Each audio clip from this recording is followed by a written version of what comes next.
welcomes you to the following presentation of the Washington Nationals.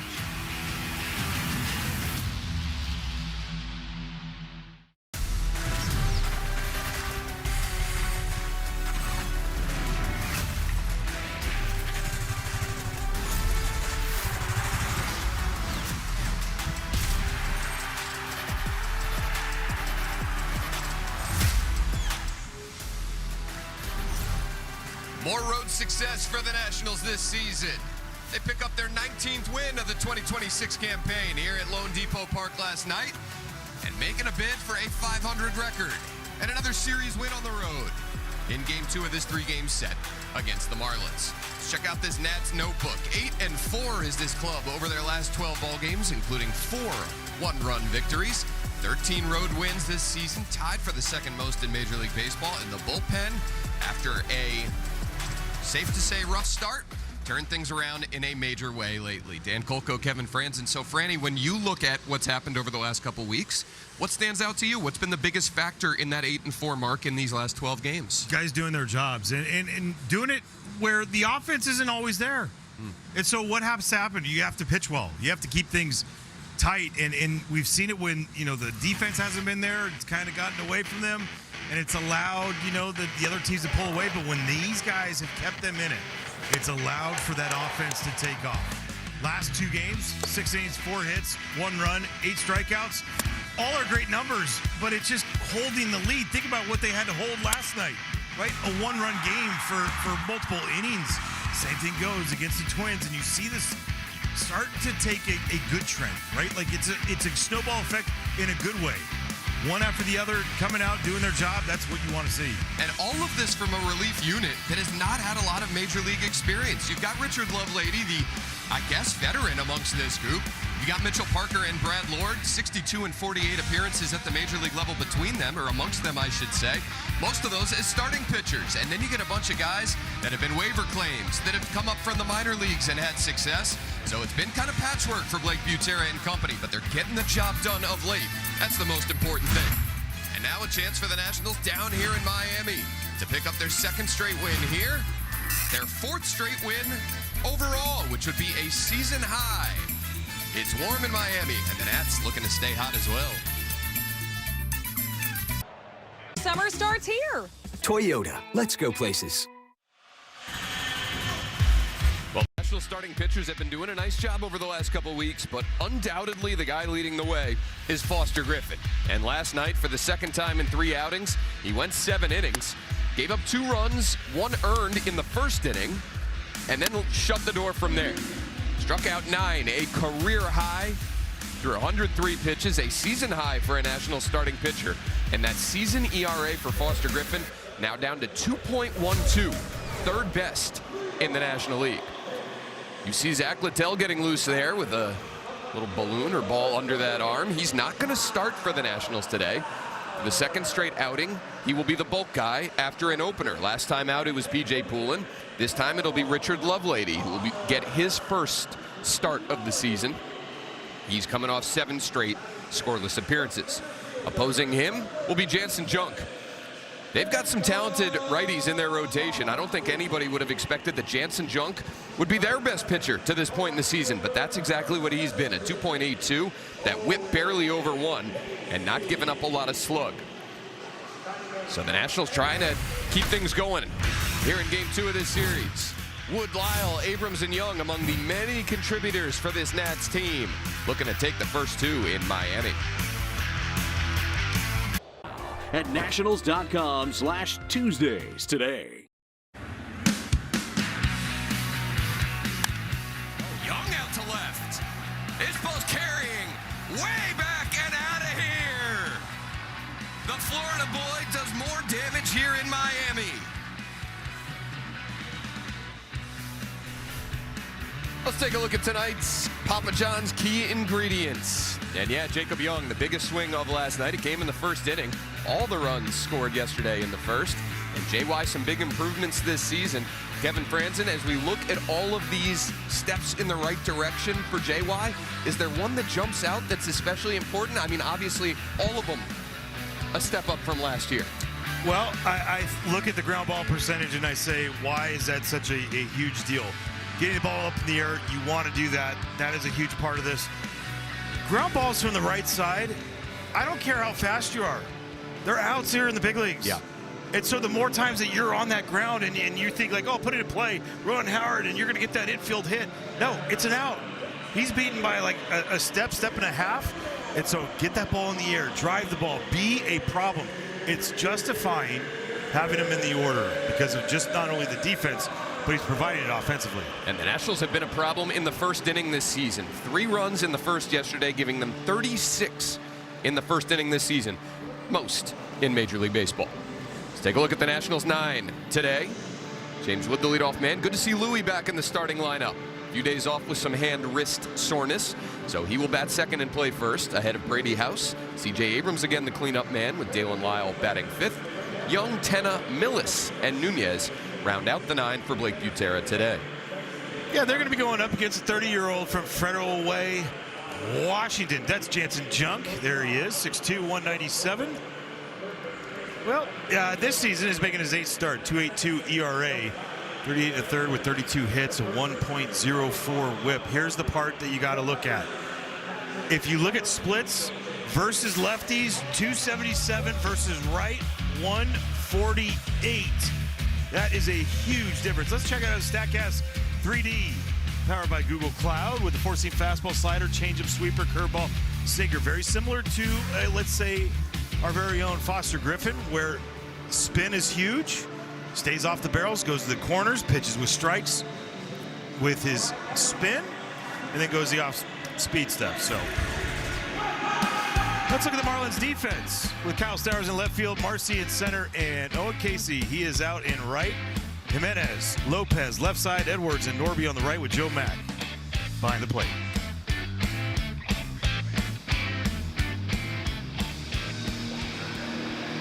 So there's James Wood. Batting .235 on the season, 0 for 5 last night.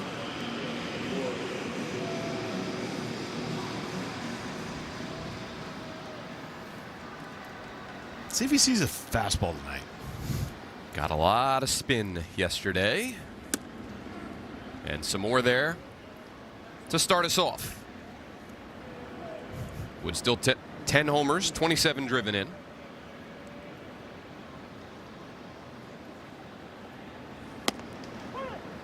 Slider in there for strike 1. Jansen Junk in his last start, only blemish, a solo home run surrendered to Bryce Harper. Went 5 1/3 against the Phillies, did not walk a batter, and struck out 6 over 5 1/3. There's the heater in there at 96, 1-2. Yeah, it's crazy to think that he'll touch 96. Every once in a while you'll see a 97, but averages 94 on the fastball. And I mean, it's a lot of sliders, a lot of changeups, a lot of sweepers, a lot of curveballs. A lot of... And then the changeup moving away. Junk. A lot of junk. They got a junk baller on the mounds, and they got a guy with the last name Bender in the bullpen. James Jean, the balls and strikes today. The crew chief is Chris Guccione down at first. Nestor Ceja and Charlie Ramos at second and third. As Wood pulls one down the right field line, hooking foul. Well, curveball, slider, four-seamer, changeup, sweeper. He hasn't seen the sinker, so probably won't see it. Another 2-2 from Junk. Misses up and away. The other part, too, I mean, he's walked 8 guys total all year. Yeah. His walk rate last year with the Marlins? Yeah, 3%. 3%. Yeah. It's up to a whopping 5 this year. Wood barrels one out to right center. This ball's hit a long way. It is way out of here. Into the second deck. And that was into the gap. A monster leadoff homer for James Wood, 442 feet. And the Nats, again, some more first inning damage. Now 37 runs scored in the first inning this season, and they're on top 1-0. Well, you saw the whole arsenal, and he finally got one to repeat right there with the slider. 110 off the bat, 442 feet of a beautiful swing. The Gooch had to run in. Oh, Casey was out there retrieving it. Slider? Yep. Didn't slide enough. Saw 7 pitches. Got one over the heart of the plate and made Jansen Junk pay. Well, 3-2 challenge right there. Again, when you have a guy that doesn't walk a lot of guys, they're going to challenge you in the zone and out of the picture. Oh my. Yeah, the high home operator not used to having to pan up on a ball out there. Pitch was called a strike. The batter challenging. Luis Garcia Jr. challenging that strike 2 call. Looked low. We take a look on ABS powered by T-Mobile. The pitches Louis gets it right. Washington has 2 challenges remaining. Jimmy Jean is behind there right now. Remember, when he's good, he's James Jean. So Garcia came off the bench last night. Got a pinch hit at bat and now laces one out to short and past the diving Lopez. So 2 straight to make solid contact off Junk, and Garcia aboard with nobody out. Man, I love his turn too around first base on this one. Change up away, stay on it. 106 off the bat, so that thing's coming in hot right through Otto Lopez, but he takes a wide turn. Jacob Marcy, look at him kind of panic a little bit. That's because Louis running hard out of the box. He's aboard for Brady House.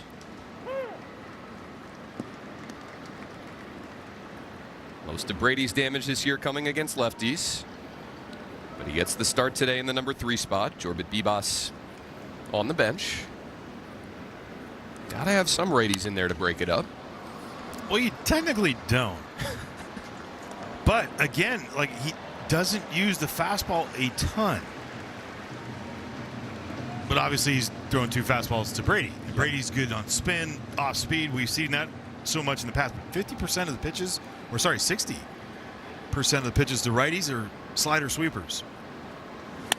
They stay firm and Brady's ready for it. Hooks it into the left field corner. Luis Garcia Jr. running hard to the bag. He's going to be held there at third by Victor Estevez.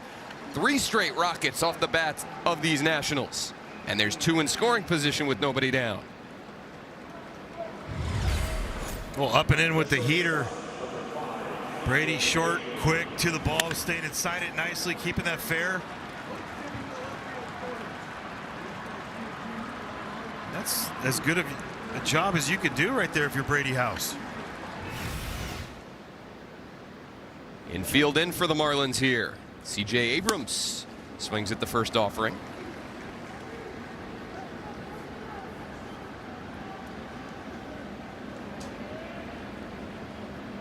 Abrams 1 for 3 with a walk and an RBI last night. Pulls one through the whole right side. Garcia in to score. House being waved in as well. C.J. Abrams now 36 on the RBI column this season. Into the major league lead, and the Nationals 3-0, 4 batters in. Well, you love to see it right here for CJ. Just sit on a curveball. He does a great job of this. Stays back long enough. Feels like it just did not get there.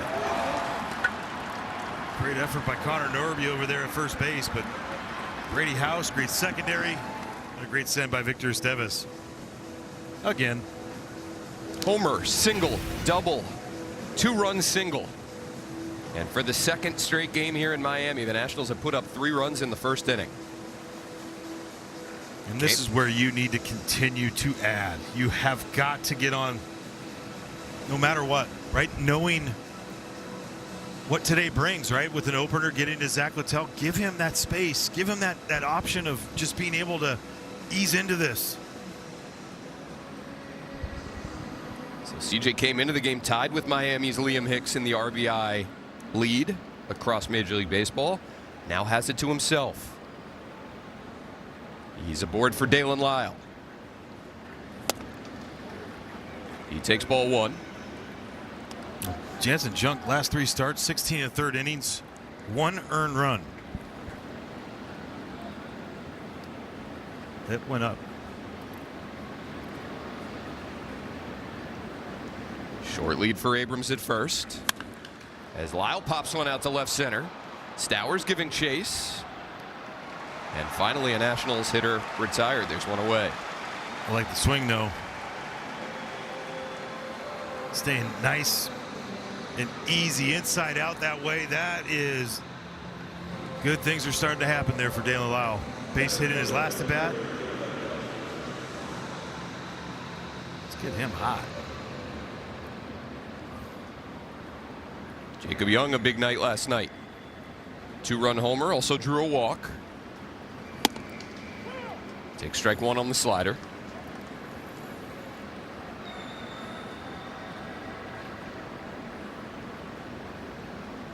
"39 first inning runs for the Nationals this season. And now 21 on the road.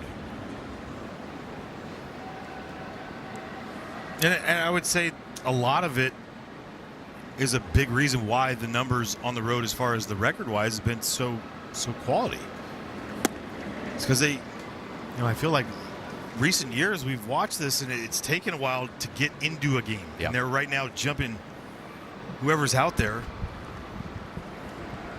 and giving themselves a chance. Blake Butera's bunch, when scoring first this season, 15-7. CJ takes off from first. He's in there ahead of the throw. That's Xavier Edwards pointing to his dugout, indicating that maybe Abrams came off the bag. So they're going to take a look on the Marlins side. I mean, that is as good of a throw as you're going to have. We've seen this last night, 1-8-3. Marlins are going to challenge. 1-8-3 out of the pop time from Miami. Joe Mack. He At didn't second come base. off the bag, but Edwards maybe Robbie. thinking he got the tag down in time. Let's see. Yeah, something's going on with my mic. Yeah, Yeah, is. it is. It's on. Oh, shoot. I got to turn it off. I know. But see right there, I mean, like, I know he's not doing anything dirty on this, but, like, watch Xavier Edwards trying to push him off at that point right there. Yeah. Use his weight. This would be a great view. Technically, he's blocking the base. No matter what, like, they should be calling obstruction based on the rules. Do I like that? No, but it is the rule. We never see it called anymore. His hand goes right into the knee. So for me, if I'm in New York right now, I'm going, you can't call this. Look at his knee. It's all over the base. He has nowhere to go. Watch the left knee of Xavier Edwards. Yeah. Like, this view, he has nowhere to go. That's the definition of blocking the base.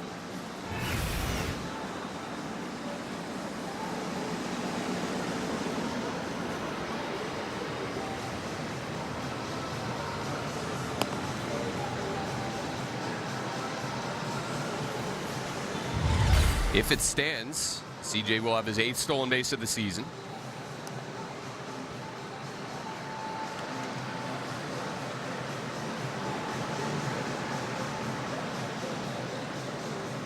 I don't see how it's not confirmed.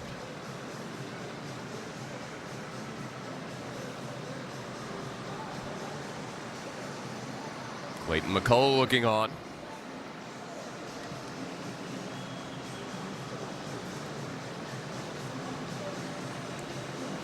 Taking a long look at it in Midtown Manhattan.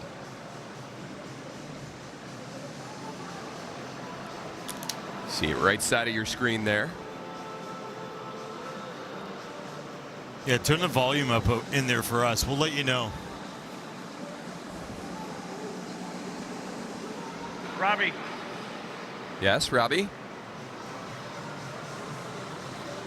Okay, thank you.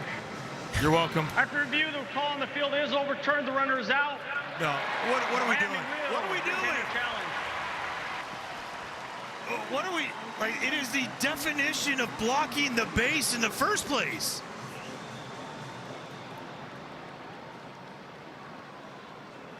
Like, oh my God. I think Blake Butera was saying that's the second night in a row.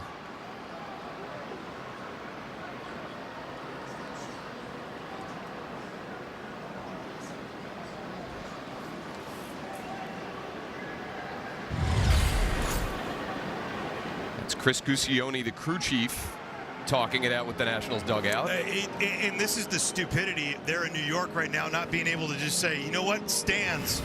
His left knee is blocking the entire base. Or am I supposed to agree with that and be like, wow, what a great play? He's been looking at that left hand, which clearly hit the leg of Edwards. So it goes down as a caught stealing upon review. That is terrible. Absolutely terrible.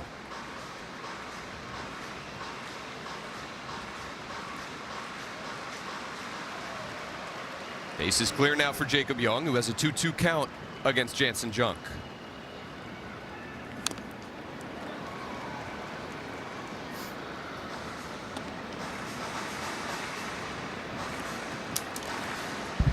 Can't wait to get this review.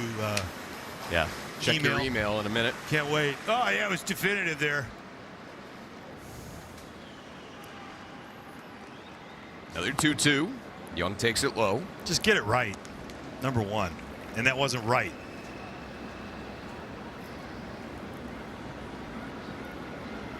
I'll say it again. You never see that called anymore of a guy blocking the base. Fastball to the edge, called strike 3. But the Nationals get 3 in the first inning. James Wood, the leadoff homer. C.J. Abrams drives in 2 behind him. The Marlins have now given up 3 first-inning runs in 4 of their last 5 games. And the Nats an early 3-0 lead.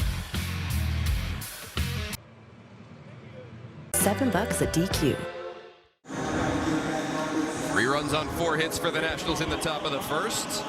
And now to the bottom half we go. Xavier Edwards to be followed by Otto Lopez yet again. Liam Hicks came into the game tied with C.J. Abrams in the RBI column across Major League Baseball with 34. Now he trails C.J. by 2. He will bat third with Kyle Stowers behind him. Jacob Marzi gets his first start of the series. Same for Owen Casey. They will face the openers. Richard Lovelady, his first time opening this year. And his first time opening ever. First start in the big league, 7-14 overall in his career. Last time out, 7th of May against the Twins. Wasn't great.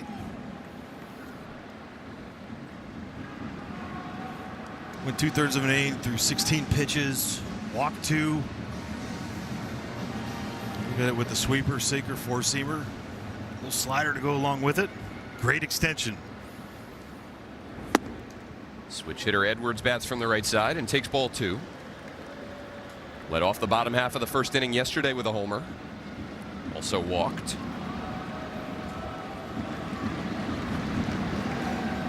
Batting .329 on the season. Takes ball 3. Lovelady allowed a run in his first appearance with the Nationals. Since then, 7 scoreless outings. Has struck out 7, issued 5 walks, but 3 of them were intentional.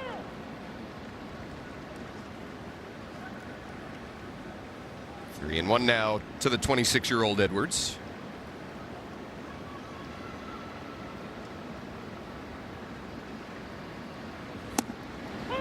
And the count now goes full. Marlins scuffling on this homestand, 2-6.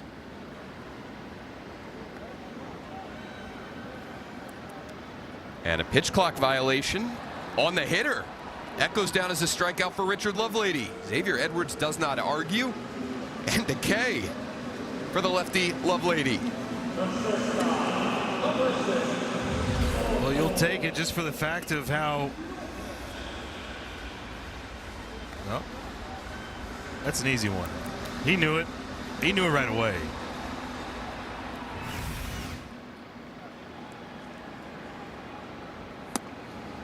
And a strike 1 to Otto Lopez. Weird start. Lopez second in Major League Baseball with a .351 average, behind just our buddy Ildemaro Vargas, who's batting .353 for the Diamondbacks. Last night, Lopez extending his hitting streak, now 11 straight games with a hit, batting .435 in those 11.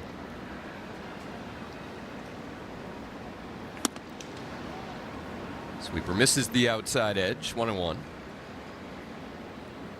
15 multi-hit games, tied for 4th in the league.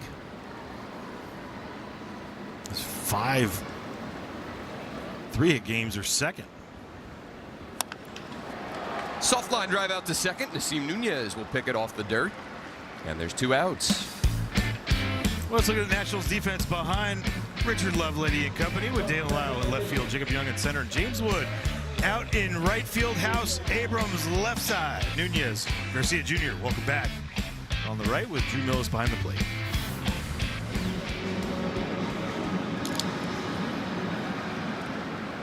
Now Liam Hicks with 2 out and nobody on.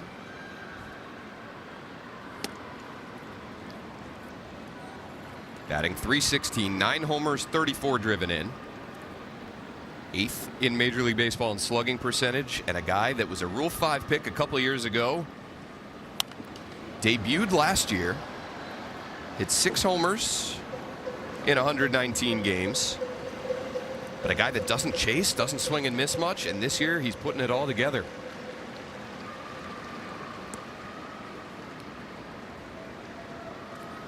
Yeah, high leg kick, going back to that, what he used to do, he said. Go back to comfort. Oh. 2-seamer low, 2 balls, 1 strike. So last time that the Nationals went with an opener ahead of Zach Littell, P.J. Poulin went 2 full innings, faced 8 batters. We'll see how long they opt to go with Lovelady today. 3-1 now to Hicks.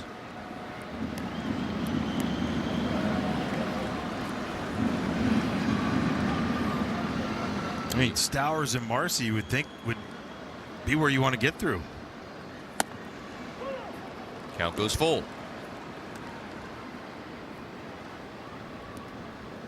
Only 3 true righties in the Marlins lineup today, along with the switch hitting Edwards. Payoff pitch now from Lovelady. Misses away in a 2-out walk.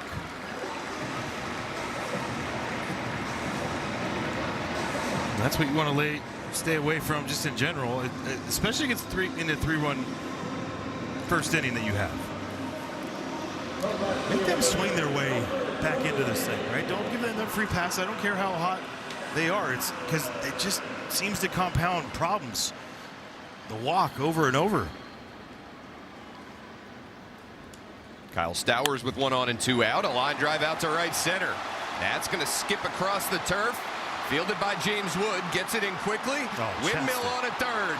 Nunez's throw to the plate. He is dead meat. Out by about 10 feet was Liam Hicks. Why are they running on Nasim Nunez?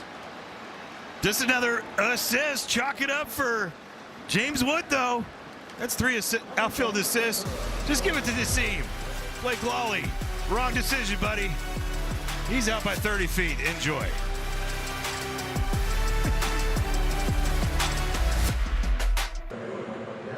Our full Magnifico lineup at Marco's. We have had some exciting first innings so far in this series. And the Nationals take a 3-0 lead to the top of the second.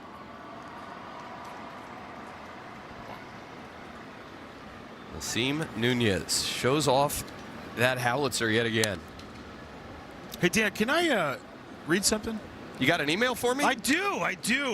It came from the league on this one. What do we got, Franny? It said Rob Drake. He's the guy in the replay. Love Rob. Great job, Rob. Except for this time. Definitive. There are definitive angles to determine that the fielder tagged out the runner before he hit second base. Is just awful. Definitive. Does it say anything about the defender's knee blocking the bag? Because you can't do anything about that. You cannot review obstruction, but that's the part of it. Like, have a little feel. Have a little feel. Lack the feel.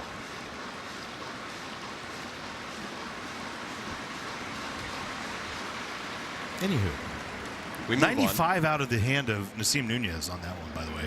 Flat-footed. 2-2 on Jose Tena. Lays off the changeup and works the count full.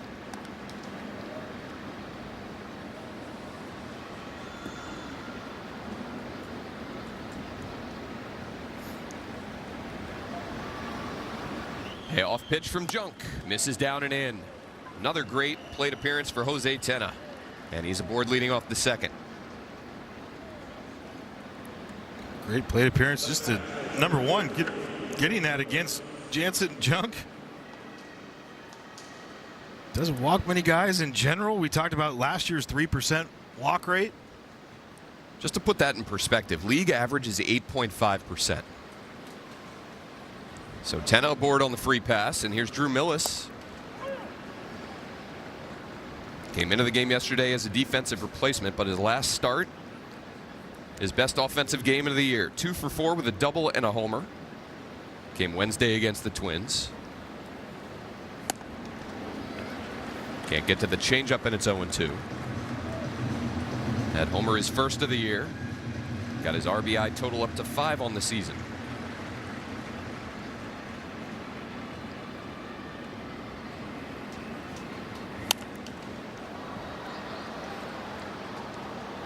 Good swing on that one.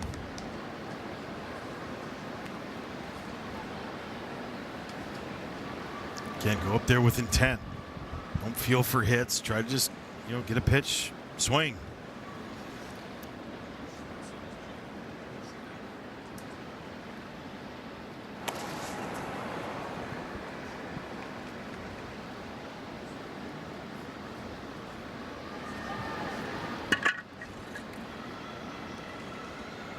See Connor Norby there off the first base bag. We talked about this last night, but the Marlins, one of the teams across Major League Baseball, it's moving their first baseman off the bag a bit, holding a runner.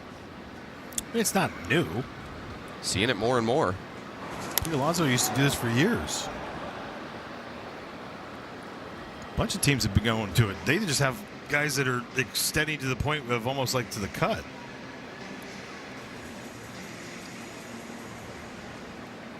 And you have to stay close enough to the first base bag.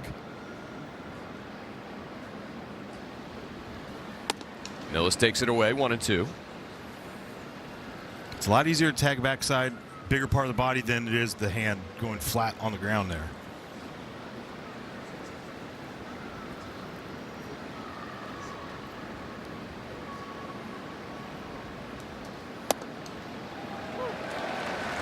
Drew Millis looks at strike 3.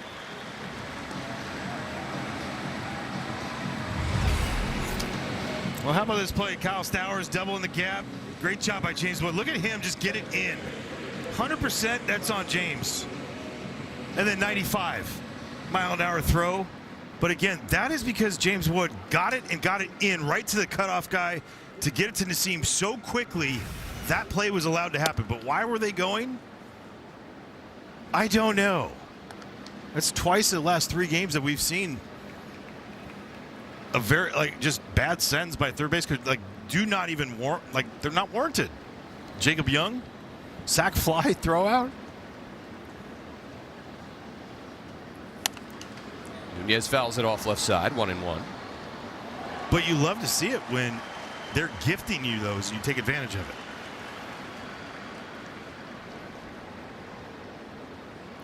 It's not often you see a base runner out by that much at the plate. In a 3-0 game. Yeah. Jimenez playing in from third.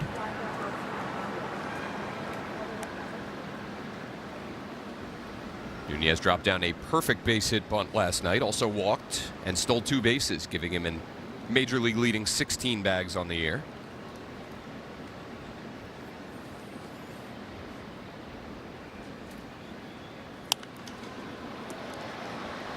One and 2.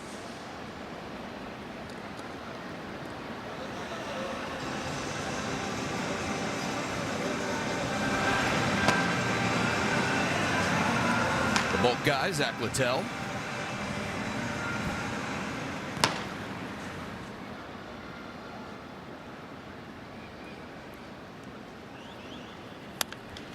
Nunez a little looper out to short. Better run. Otto Lopez is there. 2 away. Well, for the 6th time in his career, his 3rd time this season, James Wood. It's a leadoff homer, and this was majestic. 442 feet. At a babe. What else do you say to him? Wow. You can't say it on air.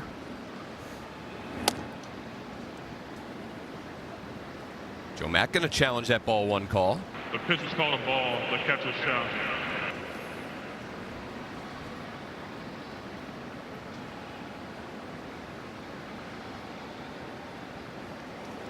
The pitch is a ball. Miami has 1 challenge remaining. I mean, is it worth it? Honestly, on the first pitch, like I get it's James, but they're most likely pitching around him anyways.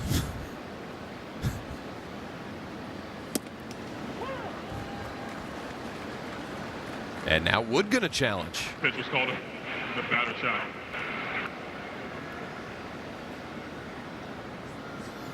Believe it or not, this is going to be a strike. And it's going to barely clip it. The pitch is a strike. Washington has 1 challenge remaining. So now both teams with only 1 challenge remaining.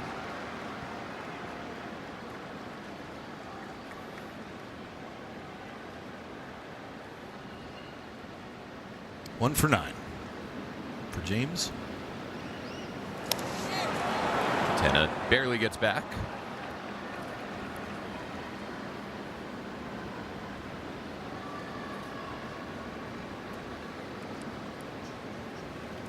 At what point are we just going to have like a headset on these guys instead of going to the phone? You know what I mean? You could sponsor the headset There you go. like they do in football. You got your sales cap on. Right. Let's monetize everything. Everything. So just so you could have it. So you could just sit next to the manager. He's just...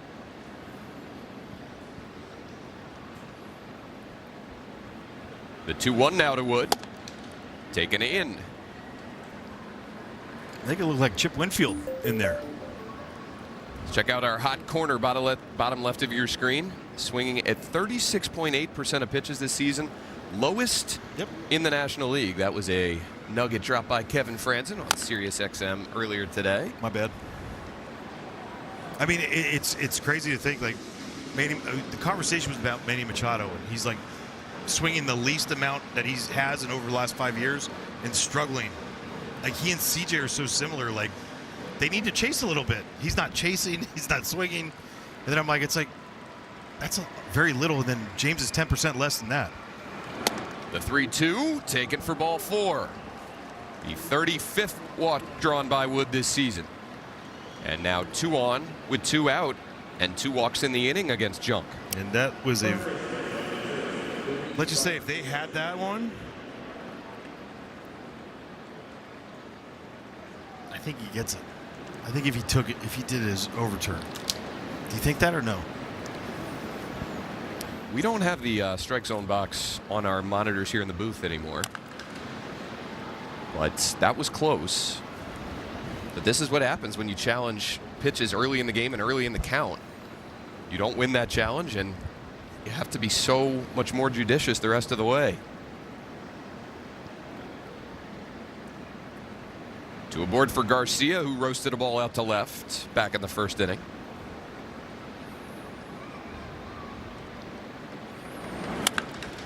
Now he roasts one out to right. Casey a few steps to his right. Great swing. Jansen Junk strands 2. The Nats lead by 3.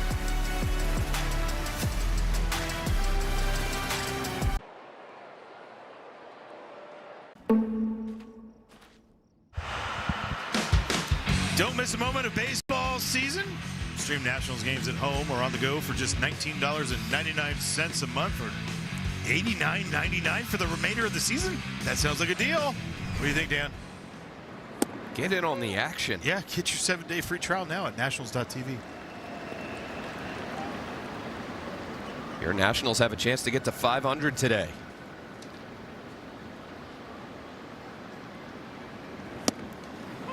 Richard Lovelady still out there ahead of Connor Norby 0-2.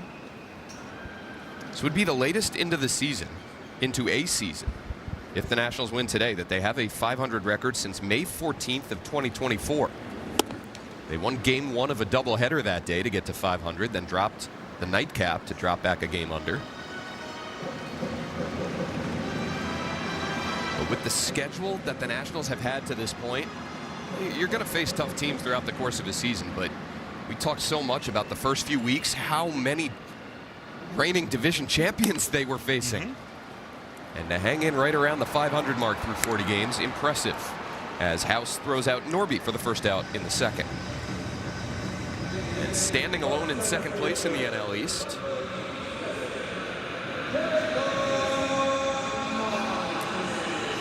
Yeah, I mean, look, at the end of the day, too, like, it's when you catch these guys in these teams, and you caught the Cubs early, thank goodness, at home. Just based on the fact that they won. Do not lose at home anymore. What, 15 straight at home? It's crazy. Their second 10-game win streak in the 23-game span. Only the 5th time in the history of the game that's happened in the first 40 games. Jacob Marcy unable to check his swing, 1-1. Acquired by the Marlins in the Luis Ariz trade a few years back. Hit .292 in his first taste of the major leagues last year.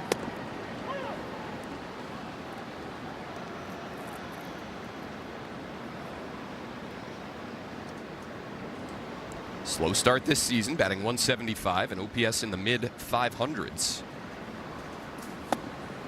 Swings through the sweeper, and there's 2 down. Second strikeout for Lovelady. Nice job by Richard Lovelady. Really not a strike the entire time, but it's just that little pop right there, right at Jacob Marcy, right at that front leg. I think allowed it. Great job by him. Getting ahead, staying ahead, and just put him away. Don't waste any time. Oh, and Casey looks at ball 1. Well, Franny, another loss in the Major League Baseball family today. Bobby Cox passing away at the age of 84. Baseball Hall of Famer, longtime Braves manager. One of the greatest, if not the greatest, to ever do it. Won 5 pennants, won 1 World Series, 4 times a Manager of the Year, and beloved, obviously in Atlanta, but throughout the game of baseball. Getting to play against him as a young kid, like, he'd give you a nod, and you're like, that was it. That was his fraternizing. He wasn't there to have a conversation with you. The way that his Braves team played, the khakis and polo shirts he made everybody wear on the, on the road. He wore nails every day. Had spikes on every day in that club, in that dugout.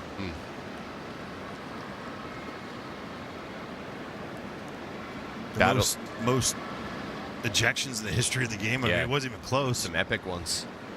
Battled some health issues over the last few years, but was able to stay around for Andrew Jones being inducted into the Hall of Fame. Got to see Brian Snitker into the Braves Hall of Fame. Big reason why Walt Weiss is the manager there was that he made Brian Snitker bring him into the fold. 3-2 now on Casey.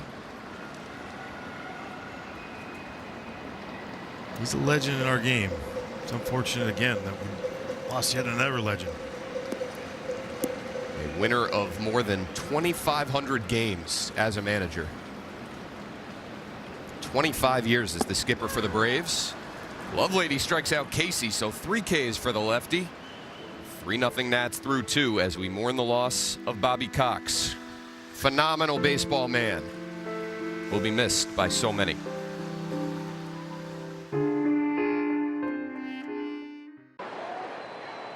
Catch some waves with a RAV4.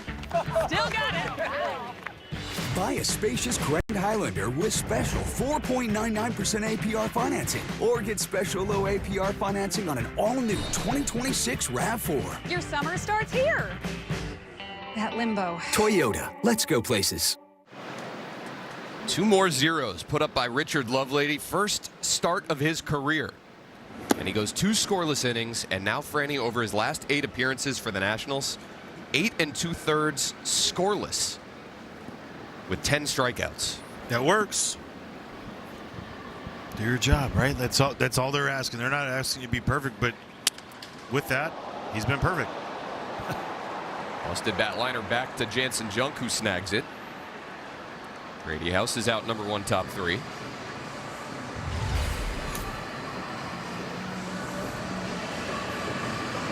Yeah, that's a lot of yamage.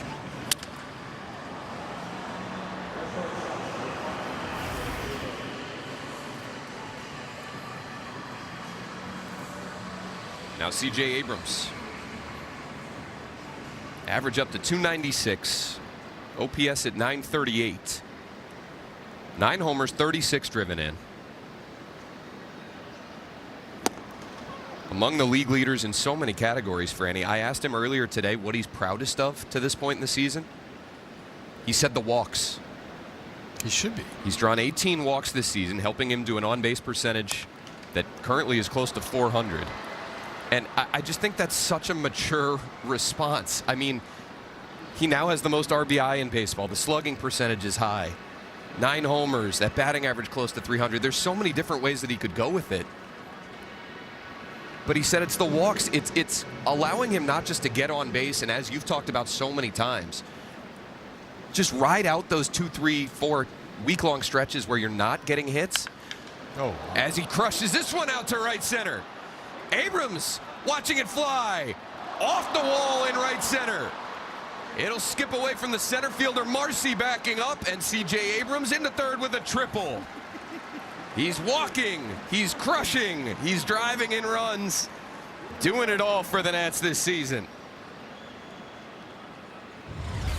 Does it not just explain how wild that homer that James hit to right center field was? This ball was mushed. 101 off the bat. Oh. First triple of the season, 20th of his career. Probably the sweetest strides in the game, going home to third. It's a good effort by Owen Casey, though. Glad he's good. Infield in yet again for the Marlins. Dalen Lyle looks at strike one. But just to get back to that, Franny, I was blown away by that answer. And maybe that's a silly response by me, but it's a guy that is just starting to... He just needs to understand how much he affects the game just in general, right? Like, so when he's on base, teams worry about him. Him being on base allows for maybe more fastballs for the guy behind him. The better pitch because they're worried about him stealing. Him understanding he doesn't need to swing at every single pitch because he mashes. He just hits. He can rake. Same thing goes. I mean, a lot of similarities, I think, in Dalen. You're willing to take your walks. Lyle looking for RBI number 15 this season. Takes the fastball up and away.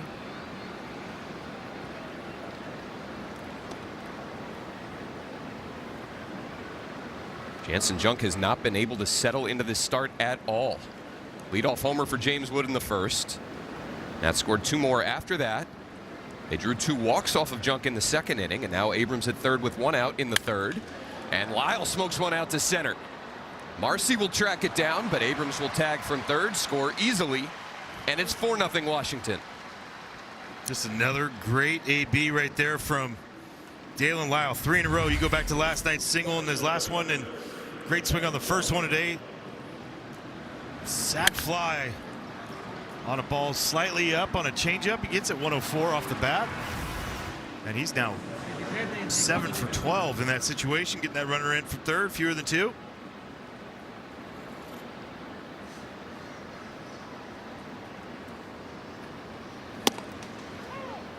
Jacob Young takes strike 1.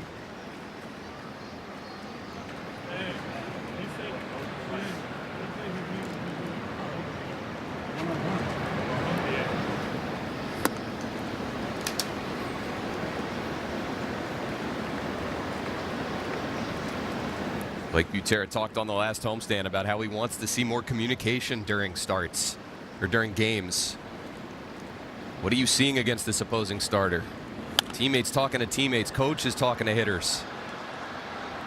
And you've talked, Franny, about how it feels like guys are not sitting by that iPad by themselves this year. They're watching ABs with their teammates, going through everything together. But I think like a big observation was last night, like just in general. CJ seeing how Robbie's snelling through James Wood with 3 straight curveballs. So what do? He sacked curveball first pitch, got it, and delivered. Jacob Young retired to end the third, but an Abrams triple, a Lyle sac fly, and it's 4-0 Nats. May 6th at the Home Depot. It's the Grade 8 Bobblehead Day. Join the party on Saturday, May 16th as our guys take on the O's and get an exclusive OV Nats bobblehead. Lock in and get your tickets now at nationals.com/promos.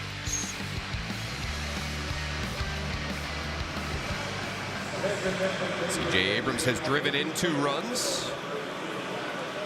Also got 2 hits and scored a run.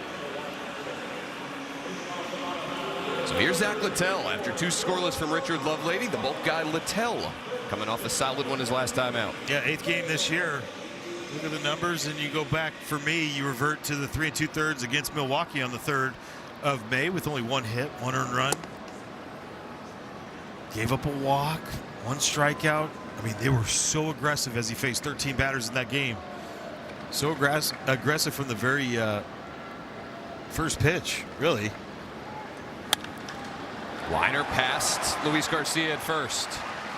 And Leo Jimenez, a leadoff single, bottom 3.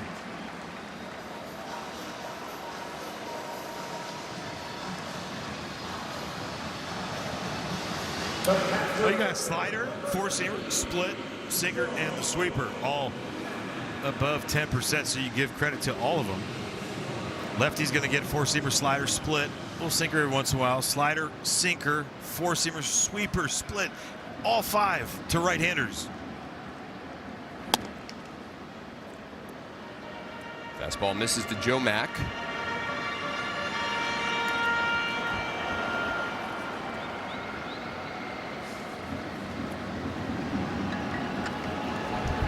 Mack now in his 6th big league game, called up from AAA Jacksonville recently. It'll be interesting to see how they handle the catching situation going forward. Obviously, Liam Hicks off to that great offensive start of the season. But this guy, a heck of a defender behind the plate. We've seen the throws so far. He was a 1.83 last night. Got CJ in a 1.89 today. Littell ahead of him, 1-2.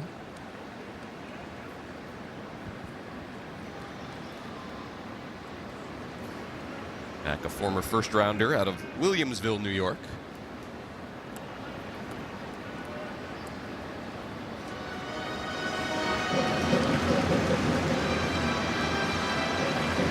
Every time someone goes to their pitch count right there, it looks like they're taking a tag out from their shorts or their pants.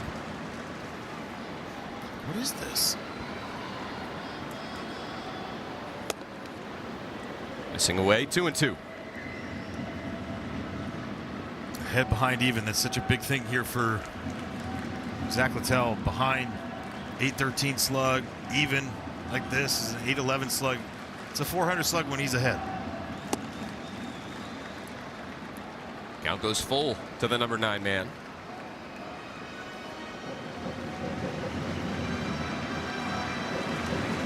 Want to be issuing free passes with Edwards, Lopez, and Hicks. Due up the next 3. Payoff pitch. Chop foul.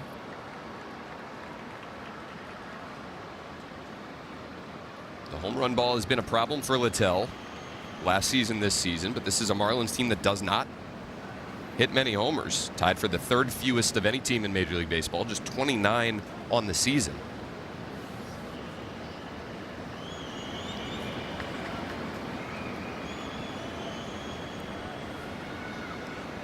Littell a check of Jimenez. And another payoff offering to Mack. Rolled foul.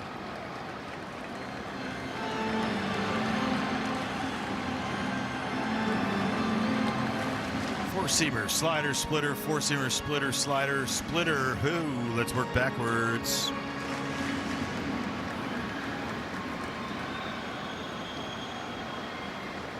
Four-seamer?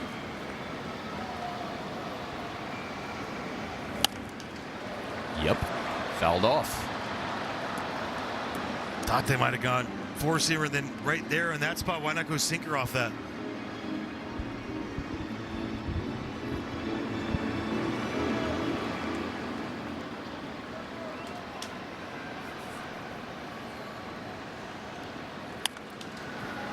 This one playable. Brady House-in avoids the bag and makes the catch. So Littell wins that long battle with the number 9 hitter, and now Xavier Edwards. Oh, beauty right there, getting the chase out of the zone on that one. Great job by Zach Littell. Look, it hasn't been easy.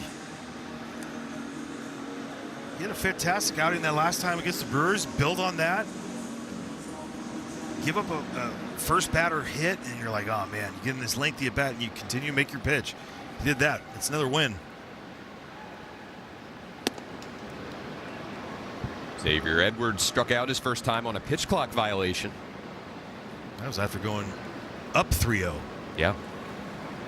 I think that's the part where it's not even the pitch clock violation, but for Richard Lovelady not to give in, get back into the count, really set the tone for him. Fastball for strike one. Edwards and Otto Lopez yesterday combined to go 4 for 7. Everyone else in the Marlins lineup was 1 for 26 with 10 strikeouts. Grounder over to second.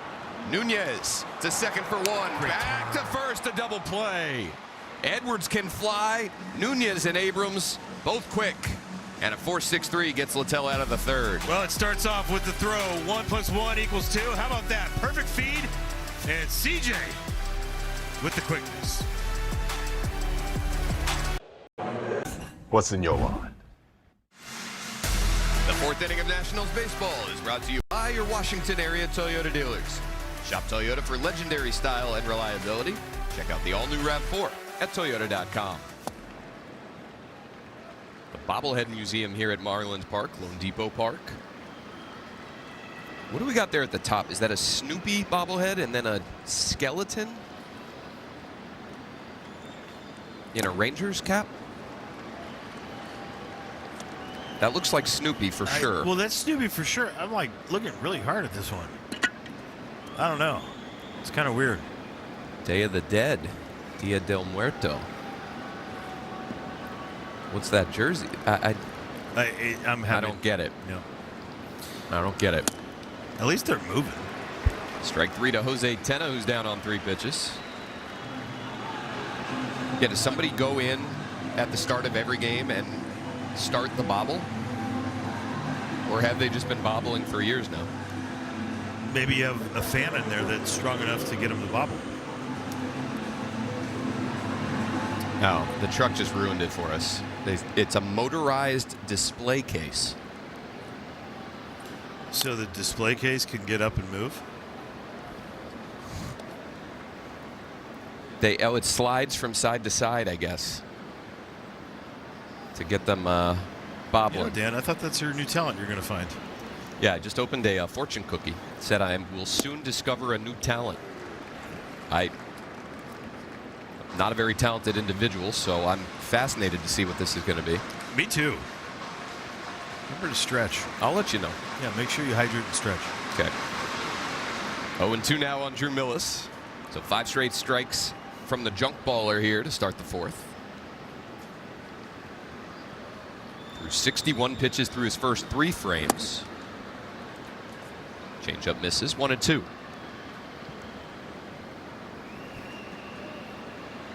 This Joe Mack guy behind the plate, man, his receiving is so good. I feel like there's been a lot. I'm like, well, you know, a lot closer than I thought. Millis pulls it foul. Certain guys you could tell, like right away, they have it. This guy's been known in baseball world for his framing, his defense, his arm.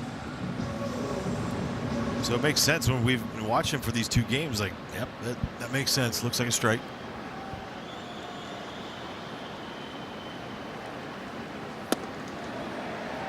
Millis checks his swing. 2 balls, 2 strikes. There was some speculation when the ABS system went into play at the start of this season how it would affect the value of a catcher who frames really well. I think it's.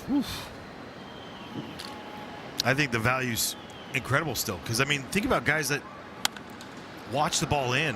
They're still getting fooled by some of these guys who are like, oh, they caught that great. Yeah. Kyle Stowers catches that fly ball, and there's 2 down.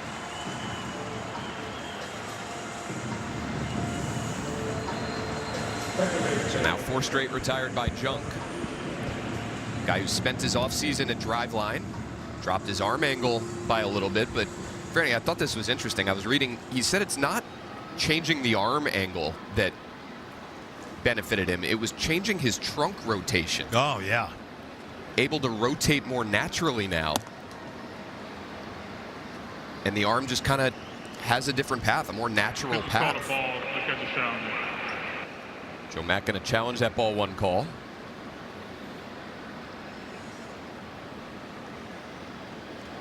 And they are now out of challenges.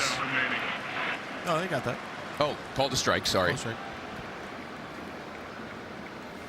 That's what it's meant for. Not the Knicks. I still believe that the Knicks part is like.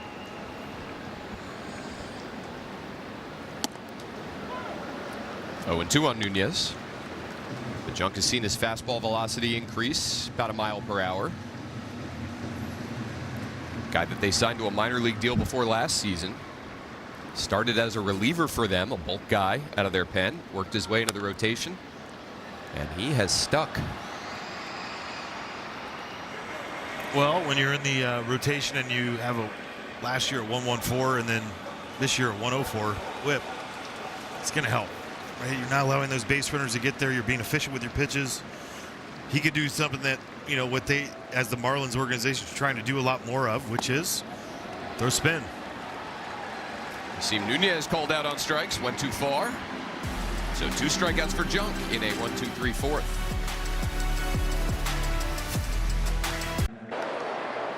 Or seat today. Well, it's a bad day to be a hot dog. That's right. We're cooking up a special giveaway. Join us on Friday, May 15th. Get there early for the Battle of the Beltway versus the O's and get an exclusive hot dog hat. Don't miss out. Nationals.com/promos. I've been told the dog days of summer are almost here. Yeah, but that's like August. It's just a pun, No, don't talk about the dog days. Dog days are real, man. I'm just trying to mix it up with this. Technically, are they real though? Now with the load management that we have throughout the league, which is, in my mind, good. It has softened the dog days. I think so. Try to get through them. Otto Lopez leads off the home half of the 4th. Slow roller down to 3rd. This is going to be a base hit. The major league leader in hits picks up an infield one. Well, it's his 10th infield hit of the season for Otto Lopez. That's how you lead the league too. You got to. Rarely is it just a guy that smokes balls in the outfield the entire time. You're going to get a few of these. 10 so far. I'd say he's pretty good.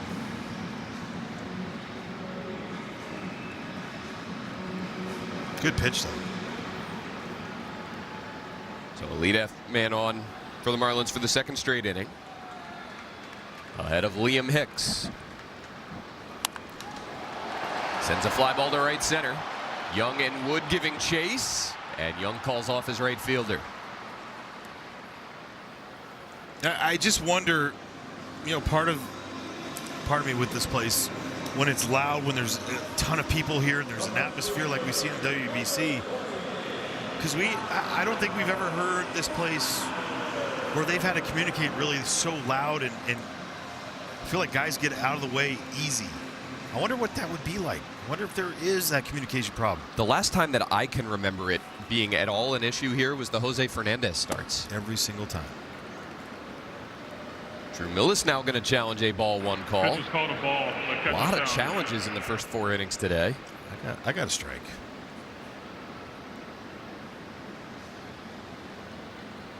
Yep. Pitch is a strike. Washington has 1 challenge remaining. That sounded like a defeated James Jean. Didn't it? Getting a little frustrated. 0-1 on Stowers.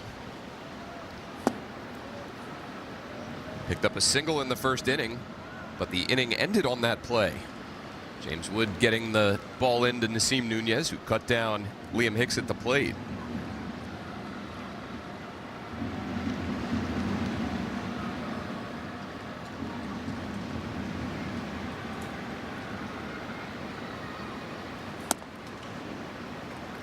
Fastball just misses, 2-1.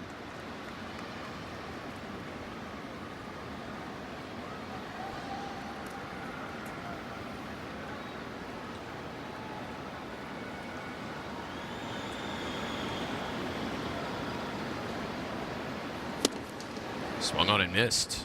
Couldn't get to the slider.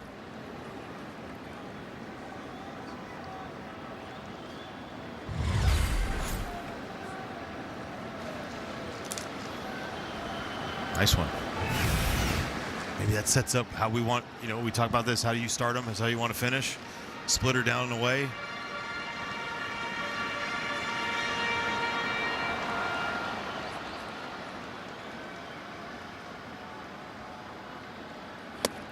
They go heater up and away, 3-2.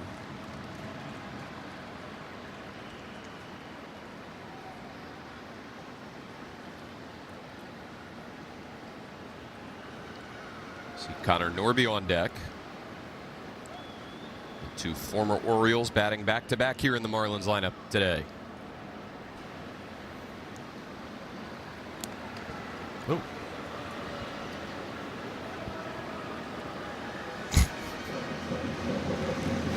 I love what guys they just don't know what to do when they go into first and they end up half sliding with their feet. It's like a karate kick. The 3-2 fouled off. I feel like this is the time to use it if you're going to on the split. Get that reach on that four-seamer.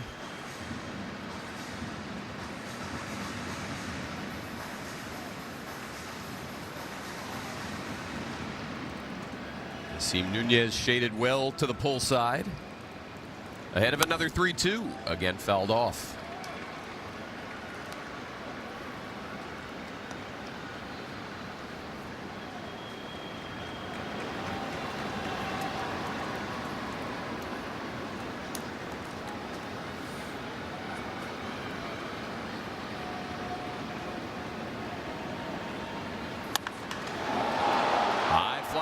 To right.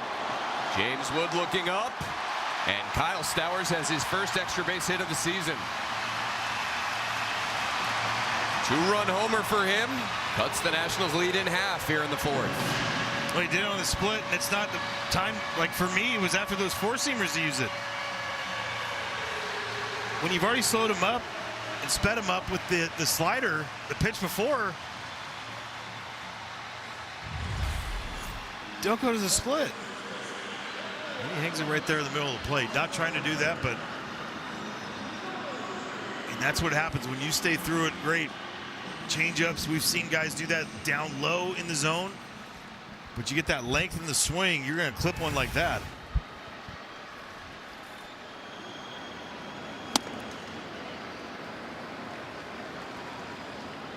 Slider called, strike one to Connor Norby. So Kyle Stowers, who hit 25 bombs in just 117 games last year, has his first of this season.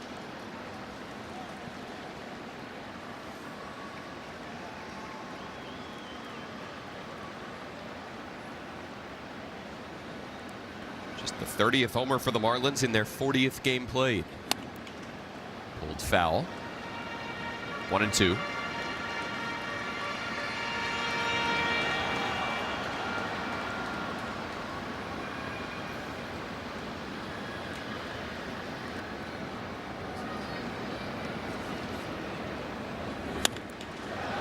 Hit well down the left field line. That's fair. Dalen Lyle will try and cut it off, but into second with ease is Connor Norby. Back-to-back extra base hits for the Marlins here. Gotta find a way right now to settle things down. Simon Matthews maybe come out, have a conversation, but leaving a few too many pitches up.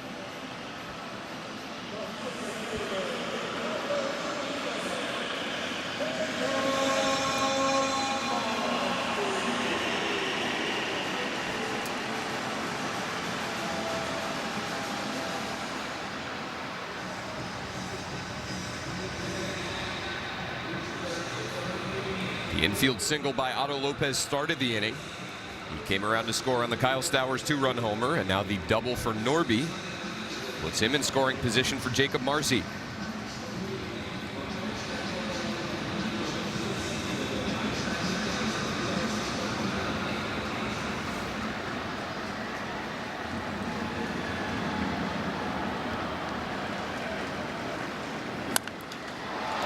Popped up shallow left. Dalen Lyle will work around it for the second out. All right, good meeting. Here we go.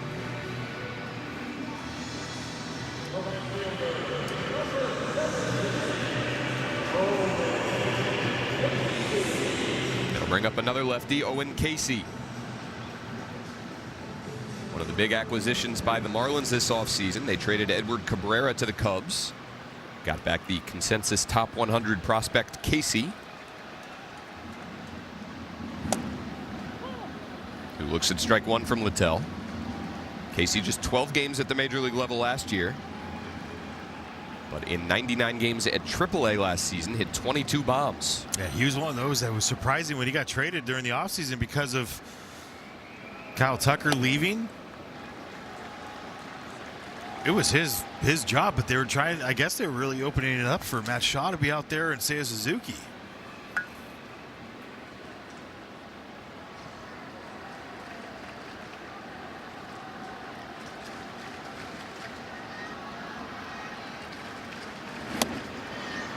Fastball misses, and it's 2-1. This Marlins team last year, surprising 79 wins, third best in the National League East. It's a 17-win improvement over 2024. It's the largest single-season win increase in Marlins team history from one year to the next. Yeah, they've had huge decreases before. That they have. You know? So they trade for Casey. They signed Pete Fairbanks, the former Rays closer. They give him $13 million. He's currently on the IL.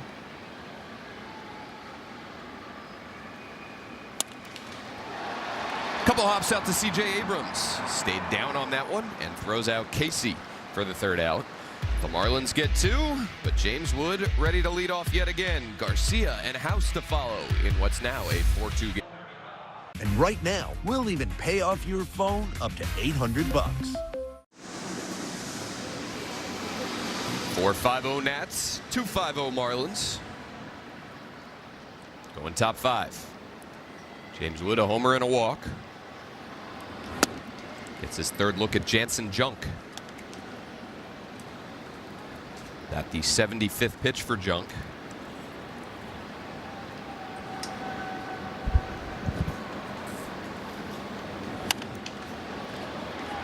Out to left. Stowers in, now over for the first out.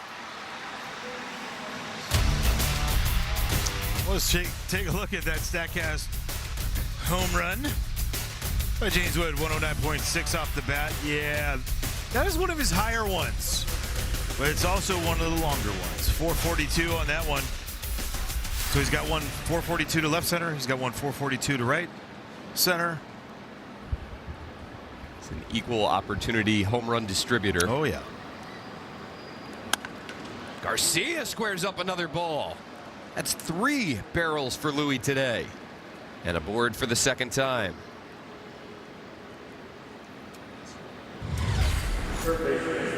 Nice job right here by Louis.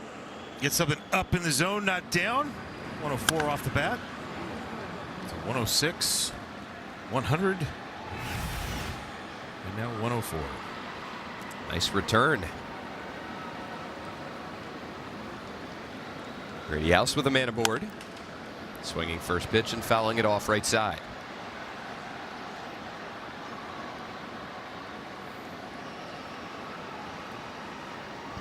So Junk played collegiately at Seattle University. Was teammates there with Tarek Skubal, the reigning 2-time AL Cy Young Award winner.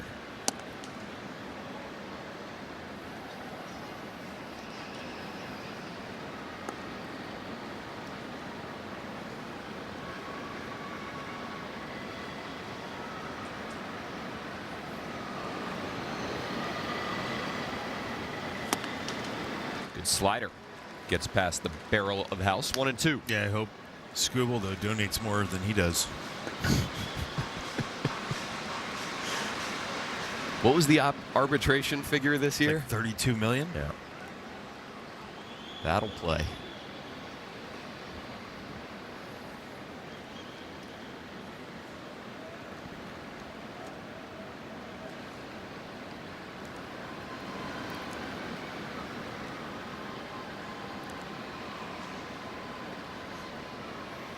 Garcia short lead off first. House looks at the slider for strike 3. Well, for C.J. Abrams so far today, how about 2 RBI knock? Just started out there in the first, pushing 3-0, and then his second AB. He thought he got it, but nope, off the wall, just a little lone triple, 20th of his career. First of the season, and a nice little rest for number 5.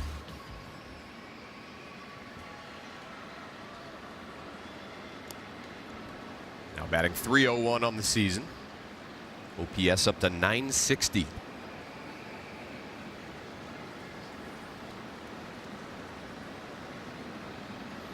That's with 1 on and 2 out here in the 5th. Take strike 1.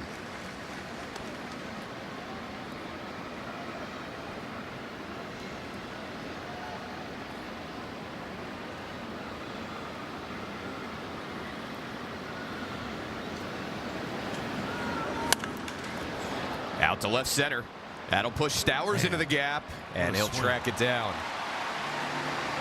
So the Nats strand 1. They lead by 2 as we go to the home half of the 5th. Season long. Case for kids. For every Nationals strikeout recorded by a pitcher this season, Washington area Toyota dealers will donate $50 to the Children's Inn at NIH. Slider misses from Zach Littell. Faces 8-9-1 here in the 5th. Jimenez, Mack, and Edwards.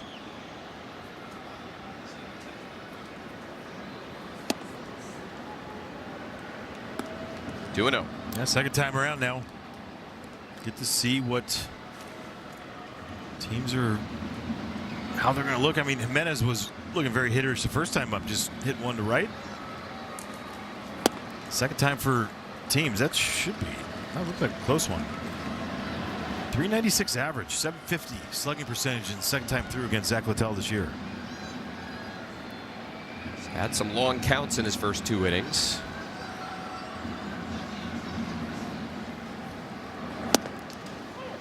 Three and 1.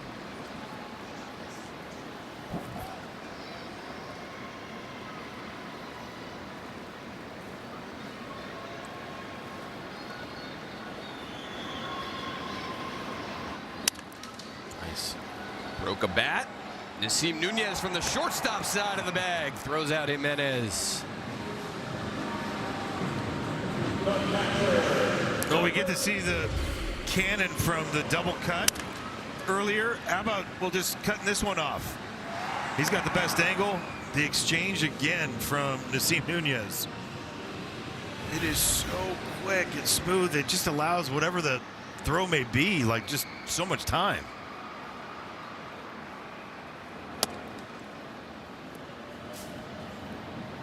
Sweeper away to Joe Mack. 0 for 4 in this series. Pulled hard past the diving Garcia. That'll hit off the side wall. And another extra base hit for the Marlins off Zach Littell. Mack into scoring position ahead of Xavier Edwards with 1 out.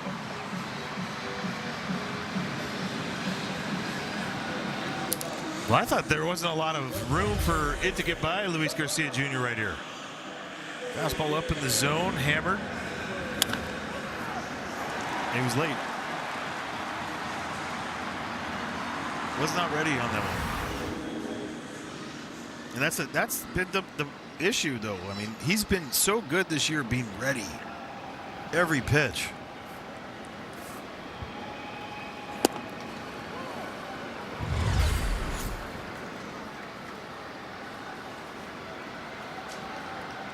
that hop was, the ball was already hit. Right? He's been doing so much better getting that timing down where it's a crossing home plate. Ball was hit, and then he.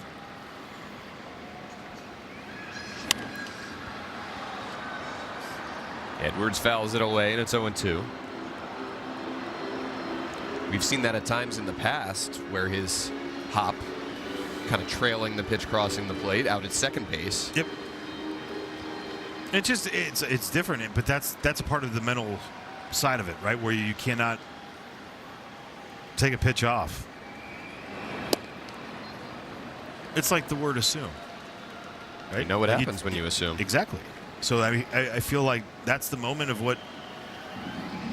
I'm good.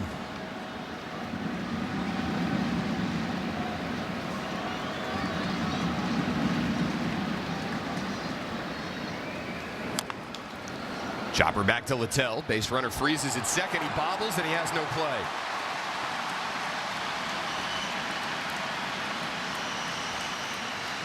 Edwards legs it out. 2 on with 1 out here in the 5th.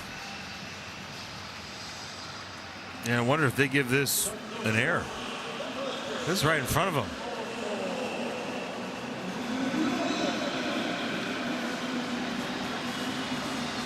Fifth infield hit this year for Xavier Edwards.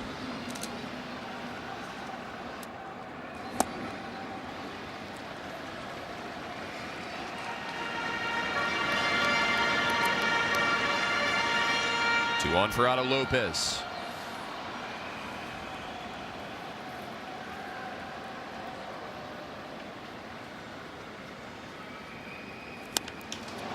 High fly ball going foul. No, that was short. That was short.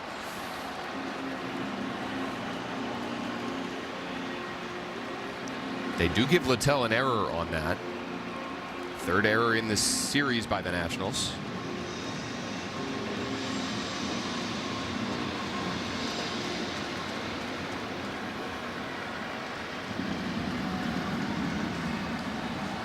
Now the 1-1 to Lopez. In there with the 2-seamer, and Lopez going to challenge.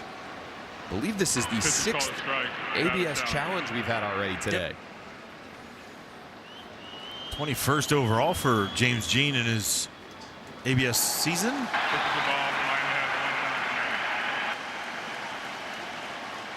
That was very emphatic too of Otto Lopez. He knew. Flips the count from 1-2 to 2-1. 2 for 3 now this year.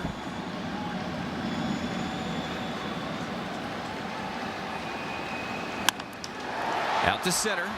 Jacob Young is there. 2 down. Both base runners have to go back. Just dropping the hips. JY out there. What a great read.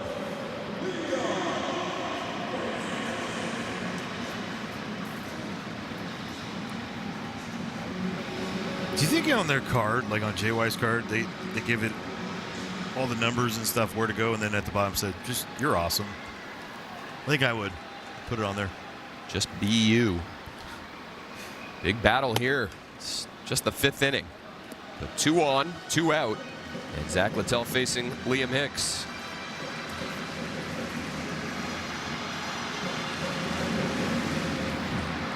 I'd say right now, biggest moment of the game.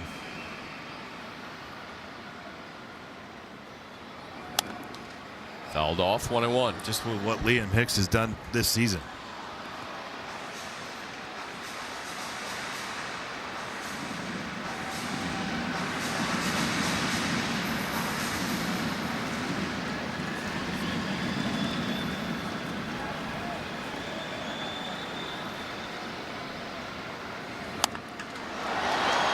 Out to right. James Wood has room.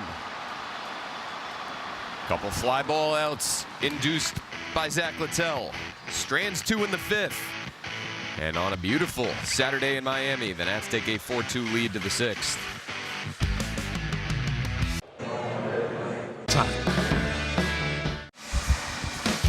Well, get ready for another another family fun day at Nationals Park. Join us on Sunday, May 17th to watch the Nats play the O's. Kids 12 and under get an exclusive sliding mitt. Get your tickets now at nationals.com/promos. Get you some. Nationals looking to get some more runs. They got 3 in the first, 1 in the third. Trying to keep adding on here against Jansen Junk. Dalen Lyle drives one out to right. Turns Casey around. He gets turned around again. It bounces into the bullpen. Got totally lost on that line drive. And Dalen Lyle gets an automatic double out of it. There we go. We talked about that fly ball to left field in his first AB. Staying inside it, great inside out in it that way, and then it led to the sac fly. And now this ball roasted at 107 off the bat at 21. And that was it's not a great route there, Dan. Not the best. No. Got to get him over, get him in here. Jacob Young drops down a bunt, going foul.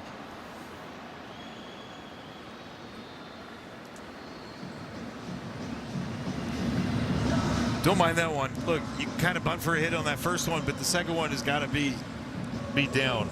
And for certain guys, it's a little easier to bunt third base side, almost playing it like a drag bunt, like you're bunting for a hit, instead of getting out there early. Some guys are a little bit more comfortable doing it, but he's got to get this one down. This run is so important. Shortstop Lopez right behind Lyle. They play in behind him. Dalen a little slow to react, but he gets back. They're asking for a balk right here. Watch the legs.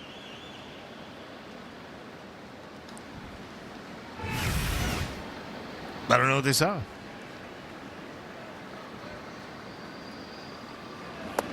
Young does not square and takes ball 1.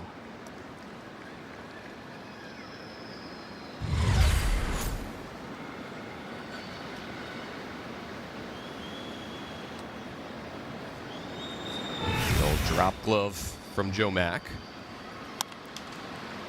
Young out to shallow right. Second baseman Edwards back. Oh no. Oh no. Lyle tagging, but then retreats. Edwards and Casey nearly colliding, and Edwards grabbed it for the first out. That is my least favorite play. You see the guy coming in, especially how large of a human Owen Casey is. Going into Xavier Edwards, he keeps great concentration on this. Look at how far he's going out there. I mean, he and Joey Weimer, they're the same. I feel like when you watch him run and the power behind it. Good job by Xavier Edwards to get out of the way, too. Whew. See if Jose Tena can deliver here. Lyle still at second, 1 away. Tena had a great last homestand. Batted .375, and 5 of his 6 hits on the homestand were for extra bases. Changeup lands, 1-1. Gosh, he dots the corners, that's for sure. Pitch number 90 from Junk is hit behind Lyle. Lopez going to throw to third, and they got him.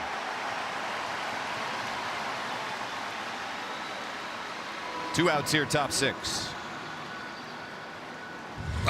I will say this is not in defense. You're going to think that this is bad base running. I understand it. Look, it splits you to your left. You're going. But where Otto Lopez was like a perfect spot. If he tries to go back, he's out. Just saying. So always rule at second base, if it splits you at the middle, to your left you go. And that was full body on the outside part of his body. The ball was just hit way too hard.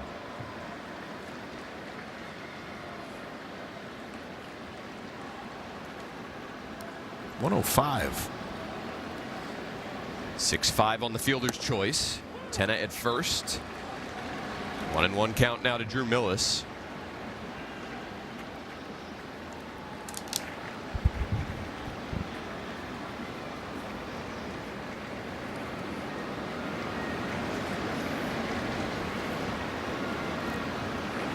Like, we spend too much time questioning, do they get a good enough secondary to do this? Like, well, when they do it right, got balls hammered right there, and because they're working, they're off.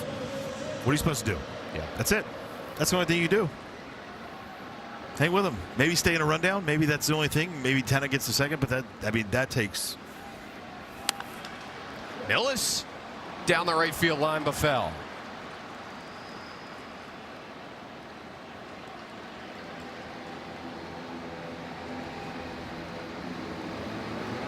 Tanner got a good break on that line drive with 2 outs. Would have scored easily had that ball stayed fair.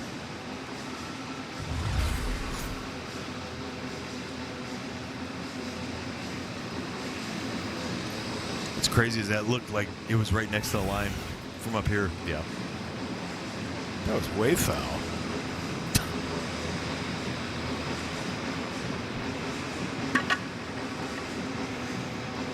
Was taking his time getting back into the box.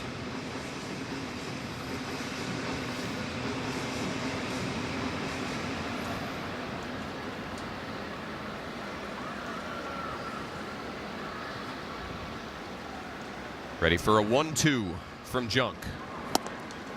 In there for strike 3. So Jansen Junk works around the leadoff double. Keeps this game 4-2 to the bottom of the 6th.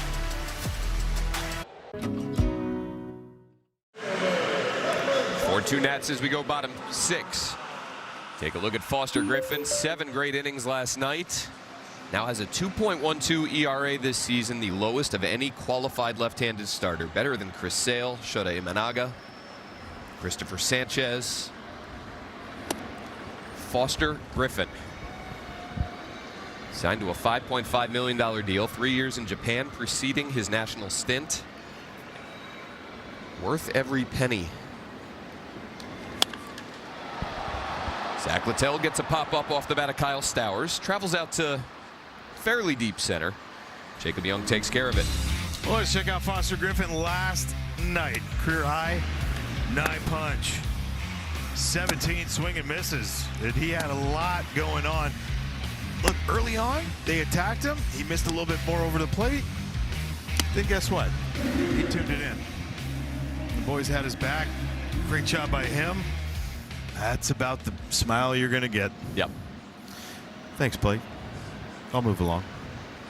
Went 7 innings for the second time in his last 3 starts. Has now gone 6+ in 4 straight outings. Career high 103 pitches. Career high 9 strikeouts.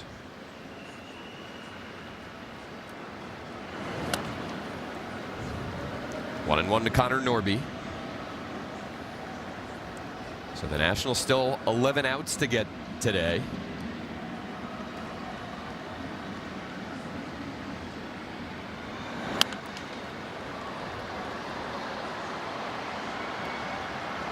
You'd think that P.J. Poulin might be unavailable today. Has gone back-to-back days. Closed out the game last night for his second major league save, because they went with Lovelady as the opener, and that workload for Poulin recently. He might be down. We've seen them go with Parker, though. And he is starting to loosen. Ah, my bad. He was. Sorry about it. Now he's standing. I'm waiting.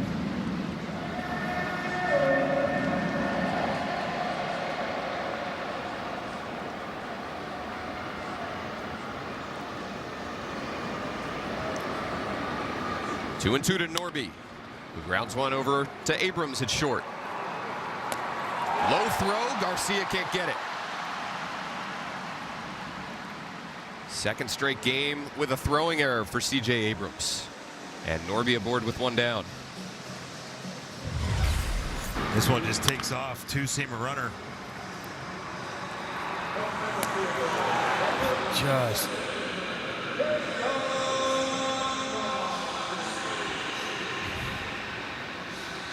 I feel like that's got to be caught. It's not an easy play, but yeah, that's got to get caught. CJ, look, CJ at times last year, he would get loose with it. That's not getting loose with it. He didn't do anything crazy different. Just took off. It's like sometimes you get a 2-seamer, right? That's the grip. You always want to get the 4-seam grip. Sometimes you don't get it. That play's got to be made. If it's in the air, especially. Second error for the Nationals today, now 38 on the season. That's a hard one to give to the shortstop. I played over at first base, so I feel like I would know what that is, right? Like it's a lot of hand guards in Craig Driver's first base coach's back pockets, right? And a walking lead out there for the base runner Norby, who takes second and into scoring position with one out.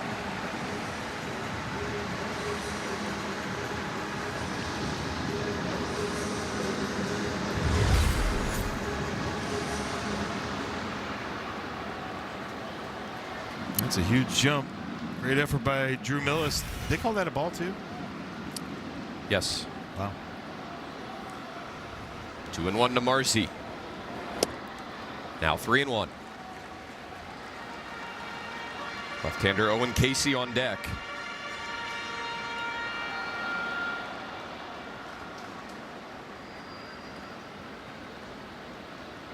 It's the fourth inning for Littell, following 2 innings from the opener, Richard Lovelady. The 3-1 with the runner moving. Millis' throw has no chance. And Norby rips 2 bags to get to third with 1 away. And ball 4 to Marcy puts him at the corners with 1 out. Now this is not Drew Millis. This is just kind of just taking care of, again, we've talked about like the 3-0 count, right? You got a guy that you know that needs to start throwing strikes. He's not going to look at you at second base. It's heads up baseball by Connor Norby on that one. Doubles his stolen base total on the season. Now up to 4.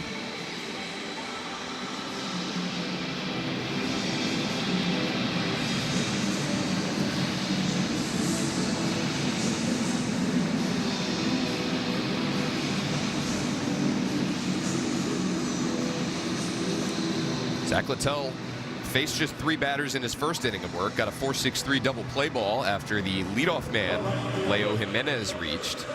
Since then, a lot of traffic for the Marlins. They scored 2 on the Stowers 2-run homer in the 4th.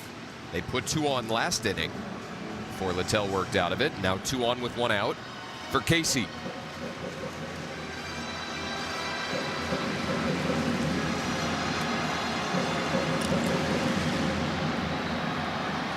Abrams playing up the middle.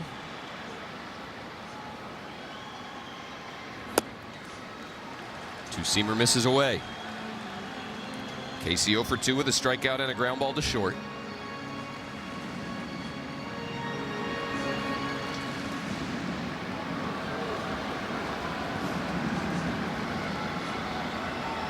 Good speed at both corners for the Marlins.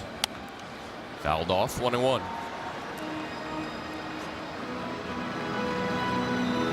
10 of 12 for Marcy. Yeah. Yeah. It's in the top 10 in Major League Baseball in stolen bases. He's at first, Norby at third.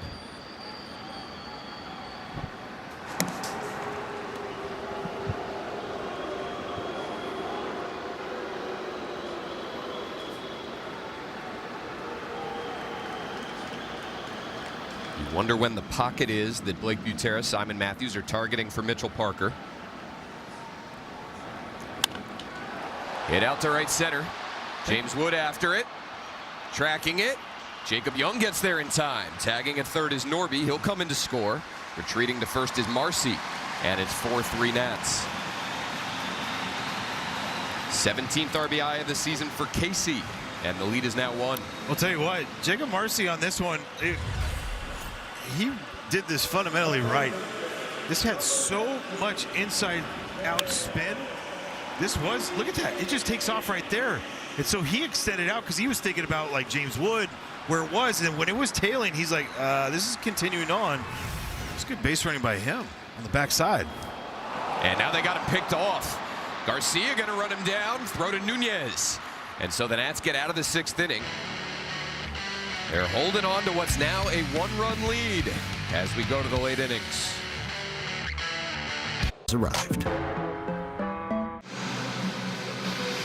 Well, 4-3, Nationals on top here in the top of the 7th inning, and a couple base running mistakes here for the Marlins today. One in the first, and well, How about this one right here for Jacob Marcy? They had the timing on that perfect. It wasn't a drop glove that they had on it, so they had a little bit of a timing. Watch Zach Littell. As he comes set, you're going to wait for maybe that flash right there was it. Craig Driver is their first base coach. He's a longtime catching coordinator for multiple teams. And you wonder if he's like looking at the glove to see if he's, they drop it and do anything right there. Maybe the flash was the way to get away from him on that.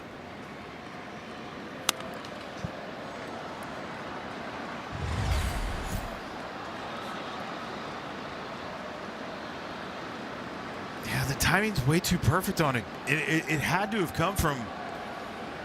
It had to have come from that little thing from Drew, just flashing the glove like normal. So the Nats have a 4-3 lead as we go to the 7th. Jansen Junk done after 6 innings. Here's Lake Bacher. 5th rounder of the Padres back in 2016. Who else would he be drafted by? So many former Padres on this Marlins roster. If you're not a fan of A.J. Preller, you don't like your team, I guess, because he's giving you a bunch. Just everybody. They'll face Nunez, Wood, and Garcia here in the 7th. Sweeper misses up, and the count full to Nassim. So for 2 today, was aboard twice yesterday. Can he reach and put those wheels in motion? Called strike 3. Slider in a 3-2 count. Catches Nunez looking. I have 6 of the 7 strikeouts tonight looking. Will that be correct? The only swinging strikeout that I have was Nunez in the 4th. Yes. Nice. I love being right on that. You love being right on anything. No, well, true. Yeah, you're good. James Wood with one away. Fair statement. That hit him. Front foot.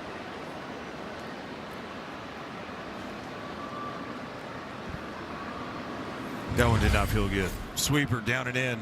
Front foot. The only good thing is that it was like a slight ricochet off the ground, but that it still hurts like no other. No padding down there. No, it's a big foot too.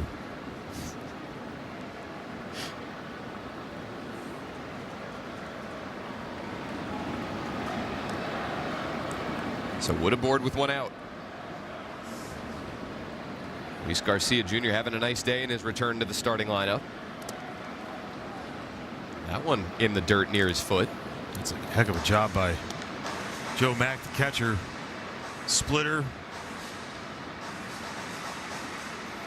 4-seamer slider, sweeper, splitter, and the curveball.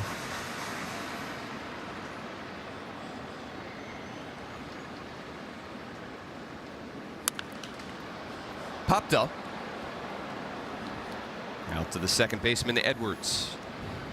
2 down. The difference for me on this one is for Luis Garcia Jr. is all the other ones are up in the zone. He's hammered them.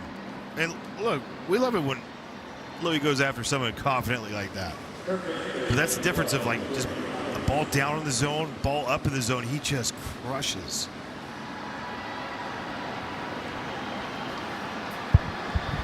Grady House with 2 away. Strike 1. We talked about this last night. This Marlins bullpen, even without Pete Fairbanks, their closer who's on the IL, the 5th best bullpen ERA in Major League Baseball at 3.32.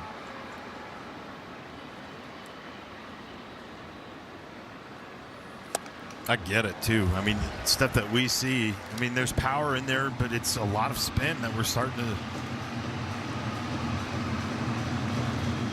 Strikes, right? Like spin for strikes. Yeah, not just for Chase, but in the zone. 0-2 now on House. Doubled in the 1st. Lined back to the pitcher in the 3rd. Struck out in the 5th. This one gets away from the catcher, Mack. That spin not in the zone. And it allows Wood to move up into scoring position. Big 90 feet. Huge 90 feet. It's nowhere near.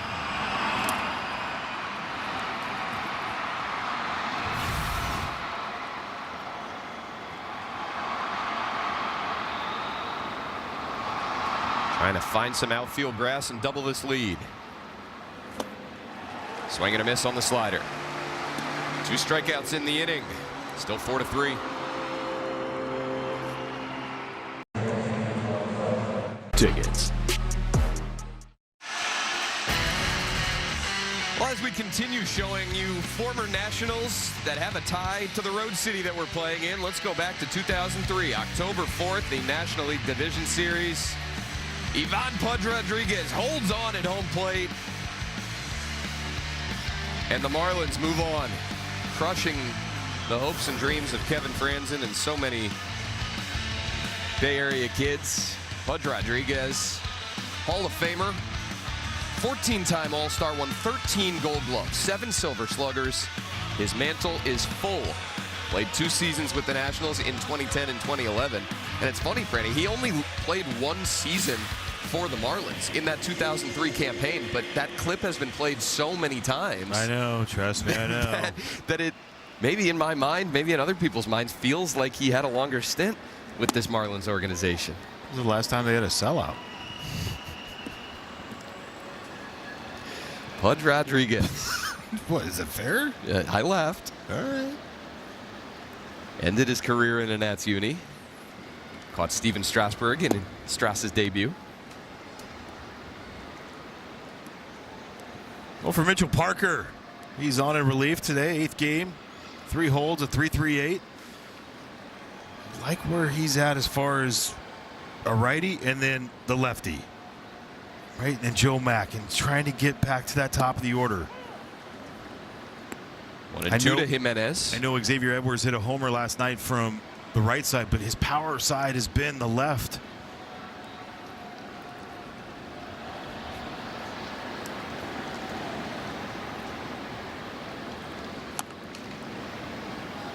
Fouled off. Parker's last 2 appearances, multiple innings in both. In total, 4 2/3 scoreless, without a base runner allowed. 4 strikeouts.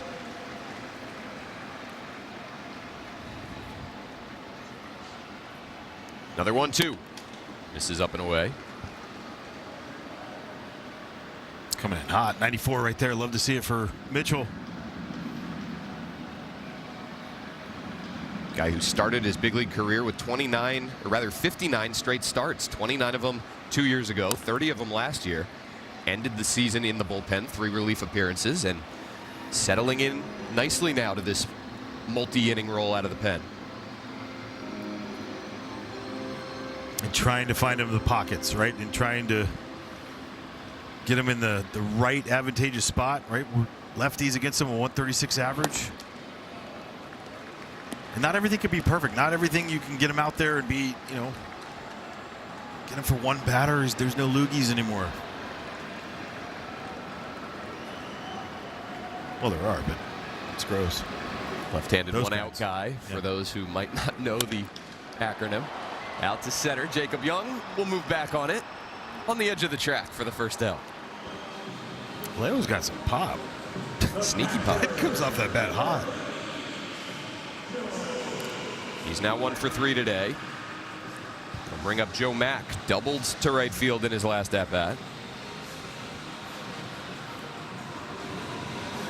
Well, this is where we've seen him. 65% slider against left-handers.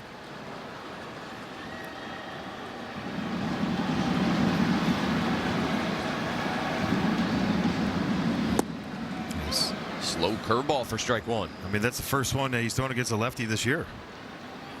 Nicely done. Change it up the look. You zig, you zag. He zags. What?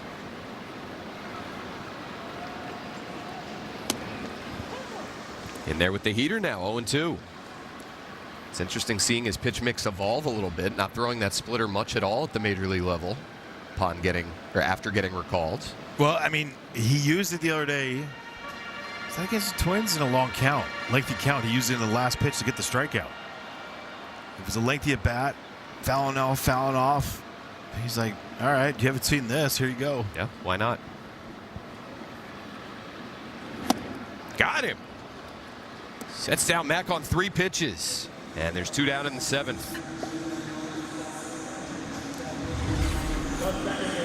I think this makes you giddy as a coach, right? Simon Matthews probably going like, yeah. Curveball, four-seamer, slider, hey-o.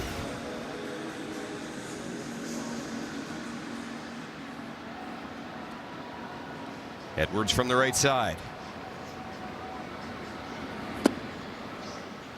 Able to check. Yeah, with Sean Doolittle too. I mean, just I feel like we're watching Sean just. This is the happiest. Like he's just like in a. Loves doing what he does.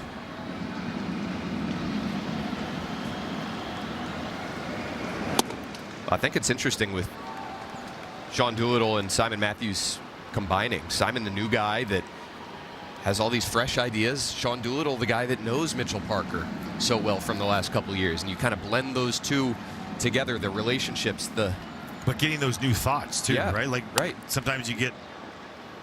Don't want to say stale, but it just injects some new. A bias. There's a bias, right? Like in the whole thing. So now you get in the new and. All right, how can we make it better? What do you see? How can we get there?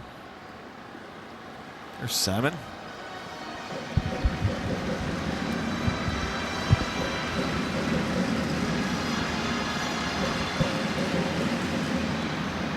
Two and one now on Edwards.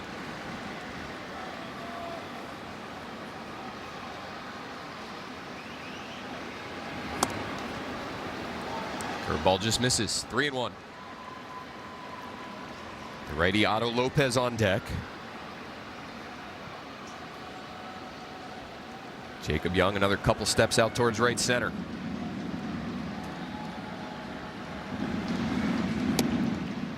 In there with the slider to fill the count.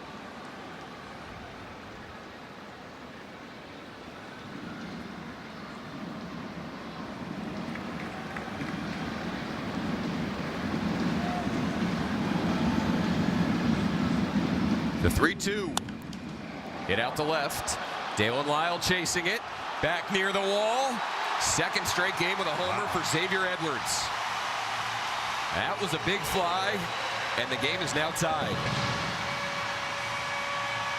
Well, maybe I'm wrong, but you see 10 extra base hits from the left side, only 2 from the right. You know where you want to go. It's just about execution on this one. And slider middle of the plate, and Xavier Edwards, he just explodes on this one. 106 off the bat.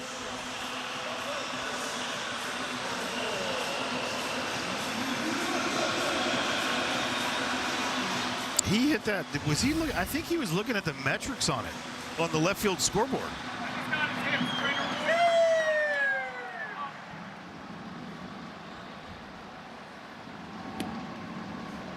No, I'm not in on that.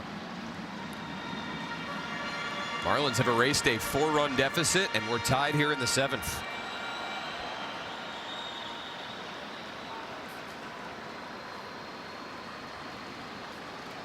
They got 2 in the 4th, 1 in the 6th, and now the Edwards homer, his 4th of the year, has leveled this game at 4. Lopez fouls it off, and it's 1-1.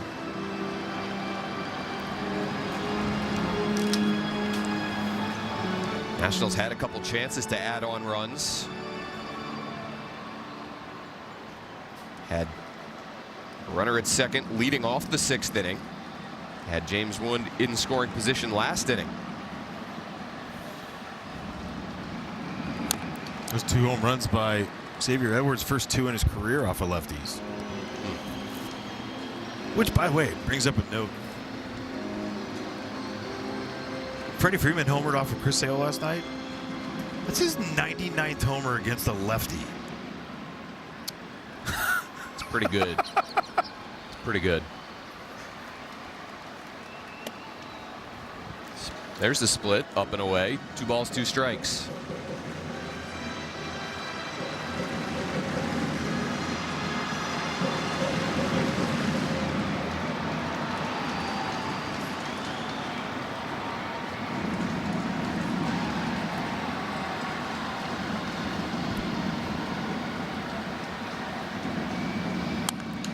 Line drive past House at third. Lyle will sprint to it, but Lopez thinking too. He'll get in with ease as that ball gets all the way to the wall. And now back-to-back extra base hits after there were 2 down with nobody on. And these next 2 guys are what you have them here for. You want to get them to this spot to the lefties, and Otto Lopez, his 16th multi-hit game of the season. Double number 11? Is that what you said? I did not, but it might be. He's got a ton of hits. Now 55 on the season. Batting up near 450 during a 12-game hitting streak. He's in scoring position, representing the potential go-ahead run as Liam Hicks digs in.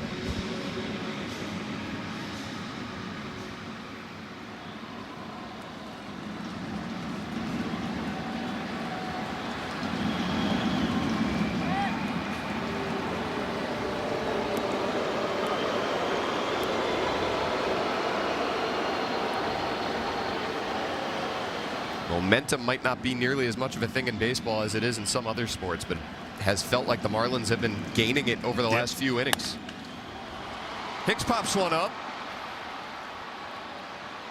Jacob Young will come in, call off Nunez, and that'll do it here in the 7th. But the Marlins have tied it. It's a 4-4 game as we go to the 8th with C.J. Abrams and his red-hot bat ready to lead it off.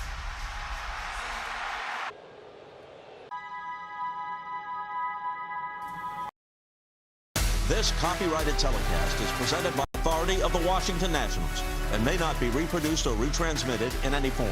And the accounts and descriptions of this game may not be disseminated without the express written consent of the Washington Nationals. We got a brand new ball game here in Miami. 4-4 to the 8th. Abrams, Lyle, and Young due up for the Nationals.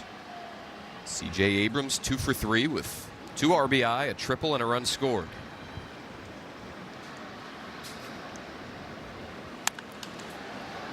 Out to left. Stowers back on it, and he has it for the first out. Andrew Nardi, the lefty, out of the Miami bullpen. Yeah, 17th game on the year. He's got 5 holds, a 6.43, which is one of the higher ones you're going to see for them in any shape or form. High strikeouts, high walks. So you got to get him over the heart of the plate. Right there, heart of the plate with the sweeper. Don't mind it from CJ. Four-seamer slider. Sweeper changeup.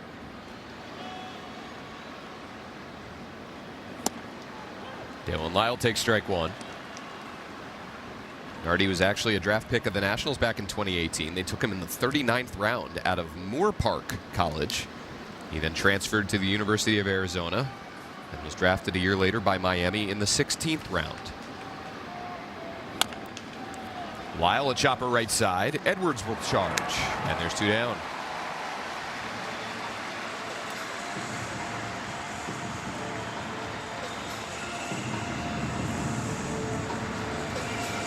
Not a whole lot going for this Nationals offense over the last 5 innings. They did have those chances that I referenced last half inning.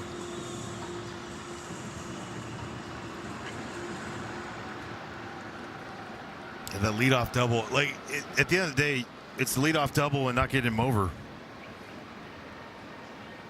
Dalen Lyle, Jacob Young in that situation, right? I mean, it's not a blame game. It's just like that's a part of the story. You get that guy over. Runner at third, fewer than 2, you have a better chance scoring, adding to that run.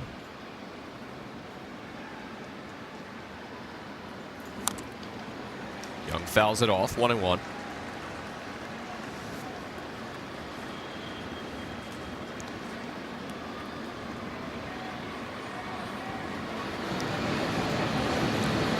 This Miami team playing with some fight today. They're a little frustrated recently. They felt like they should have swept the Dodgers in a recent series. Got 2 of 3. Felt like they should have split a 4-game set from the Phillies.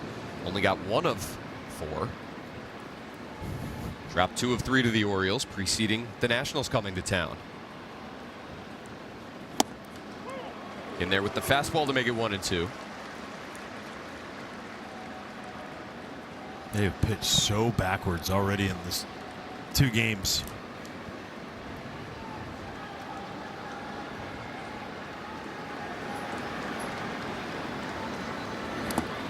But when you have a bullpen like they do, Franny, Jansen Junk gave up those 3 first-inning runs. Allowed only 1 the rest of the way through his 6 innings. It's just such a luxury for you. Hang around, hang around. You know your bullpen's going to keep you in it late.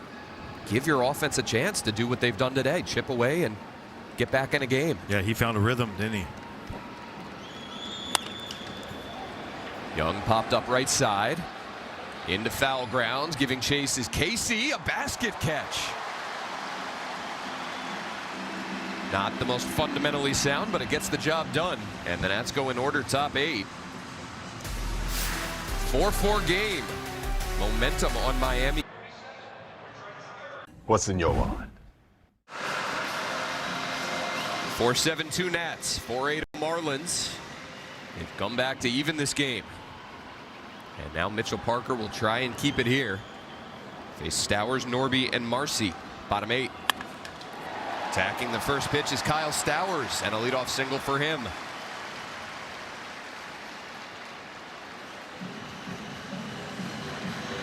Kind of want to get out of here before he gets completely hot. Then he homers and then singles. It's the top of the zone. He was 2 for 17.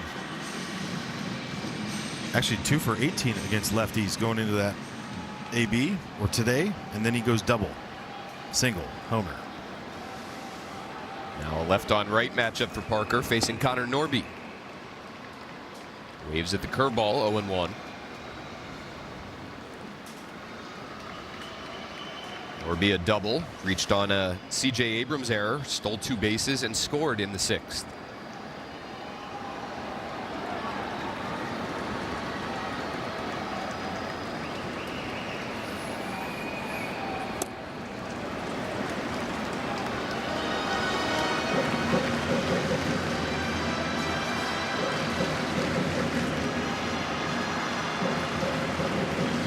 Nobody throwing out in the Nationals bullpen. Gus Farland has been standing around down there. But this inning is Mitchell Parker's for now. He misses up with the slider, and it's 2-1. Got 2 lefties coming up after Norby and Marcy and Casey.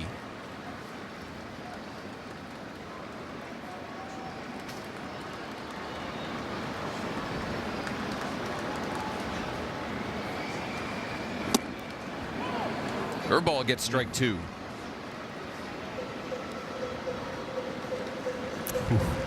They get away with one. That was close. Back door. Love it. All right, get some chase. Get some rollover.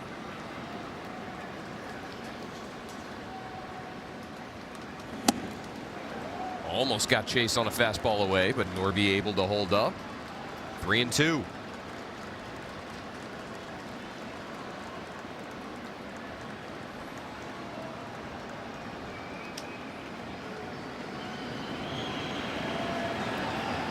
Jacob Young way out into the gap in right center.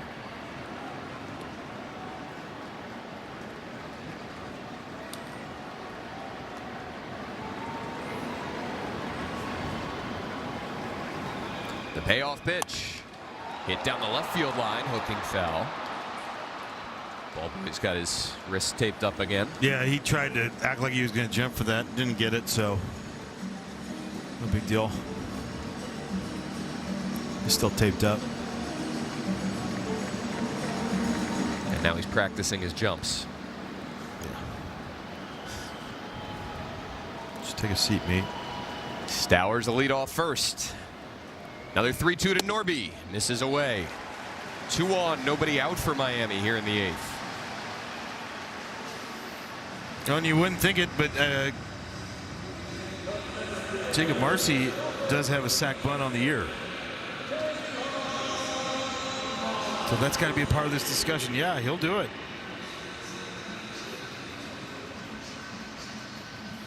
So now you got to think about Stowers.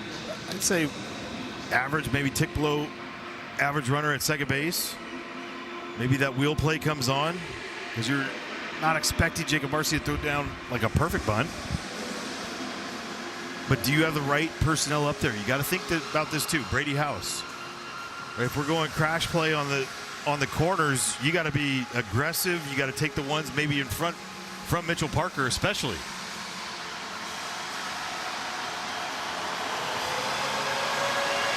Long chat here broken up by James Jean, the home plate umpire.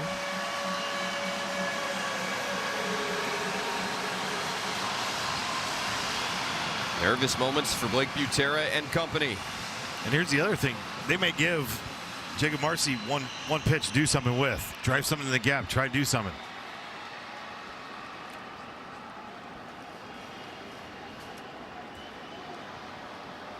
Stowers at second, Norby at first.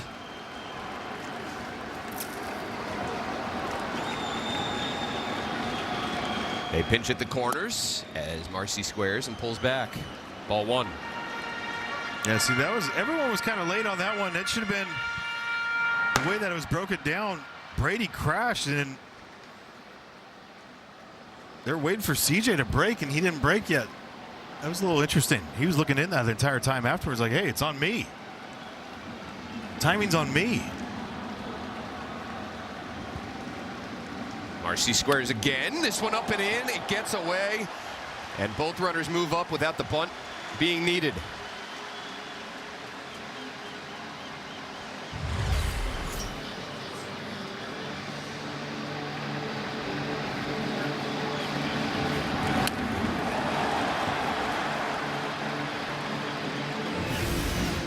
Just too many miscues today. A couple errors. One on Littell, one on Abrams. And to me, you got to walk. I feel like you got to walk him in this. Yeah, set up a force at any base. But I know you got the left-on-left matchup in this.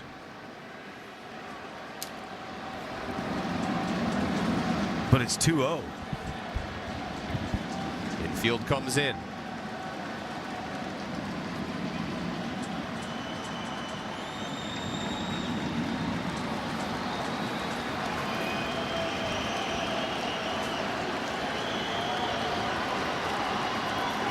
The 2-0 to Marcy. Waves at the slider. Okay, maybe they knew something that we didn't know on that swing.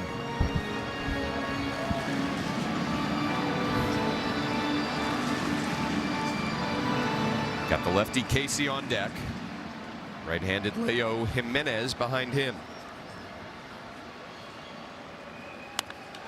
Out to right. This will give the Marlins the lead, and it might do more than that. It's a 3-run shot for Marcy.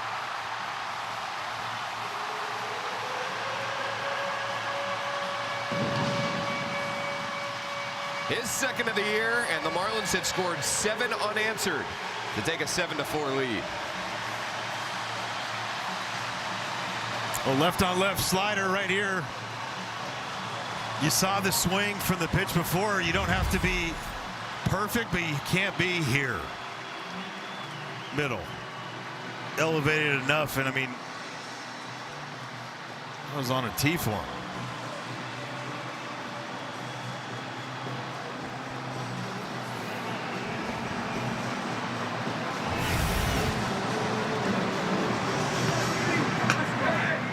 Team that only had 29 home runs on the season has 3 of them today. 2-run shot by Stowers in the 4th. Edwards tied it an inning ago with a solo homer. And now Marcy, the 3-run homer. First homer off a lefty this year for him. Just really got dominated by lefties all year.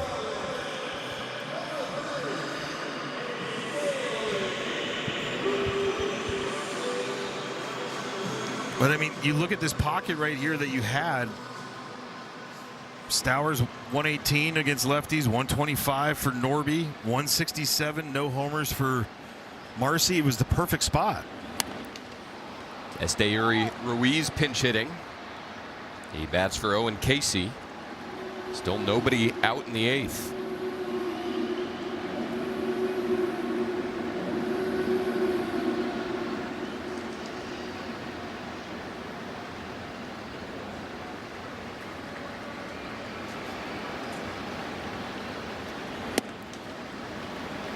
One and one.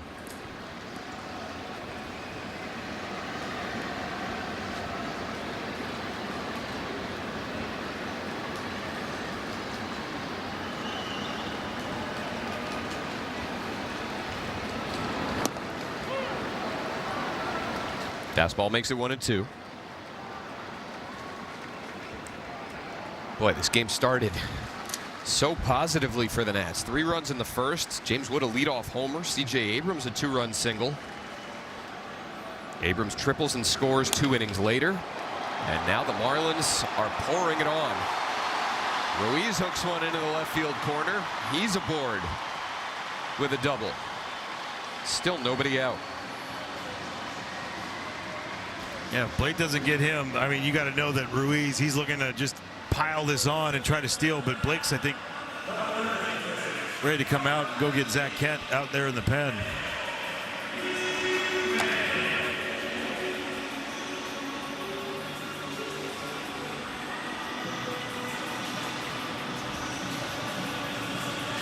That'll do it. Tough one for Mitchell Parker today. Marlins have a 3-run lead. Back to the bullpen we go. Products of Lincoln Financial. Well, join us Friday, May 29th for our first post-game concert of the season. Watch the Nats light up the ballpark and stay after the game for a dynamite performance by Tile Cruz. 2 shows, 1 ticket. Head to nationals.com/summer concerts. This one's gotten away a bit. Marlins have put up 7 unanswered. Leo Jimenez will bat with a runner in scoring position and nobody out against Zach Kent, making his 2nd Nationals appearance. Zach attack day today with Zach Littell, now Zach Kent. This one without a C. Just the K. Just the K. Virginia native, claimed off waivers from the Twins a week ago.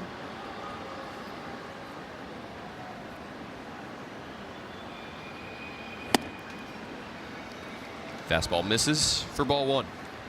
Yeah, 4-seam fastball slider, a little curveball as well.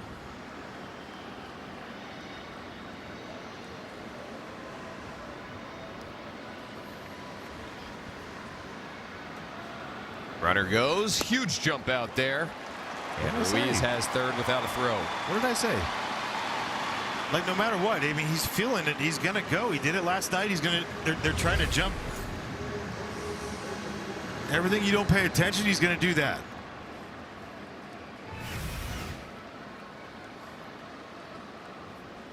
Infield now comes in. And out to center, that'll bring in another. Young back to the track. Tagging at 3rd is Ruiz. A double, a stolen base, and a sac fly. And now it's 8-4. You don't want to put that on Zach Kent, but that's got to be something that's got to be addressed right away. Is like knowing, hey, this guy, we got to make sure we keep him and stop his feet at second base. Because you get him at 3rd in a ground ball, it's still going to be a bang-bang play at home based on his speed.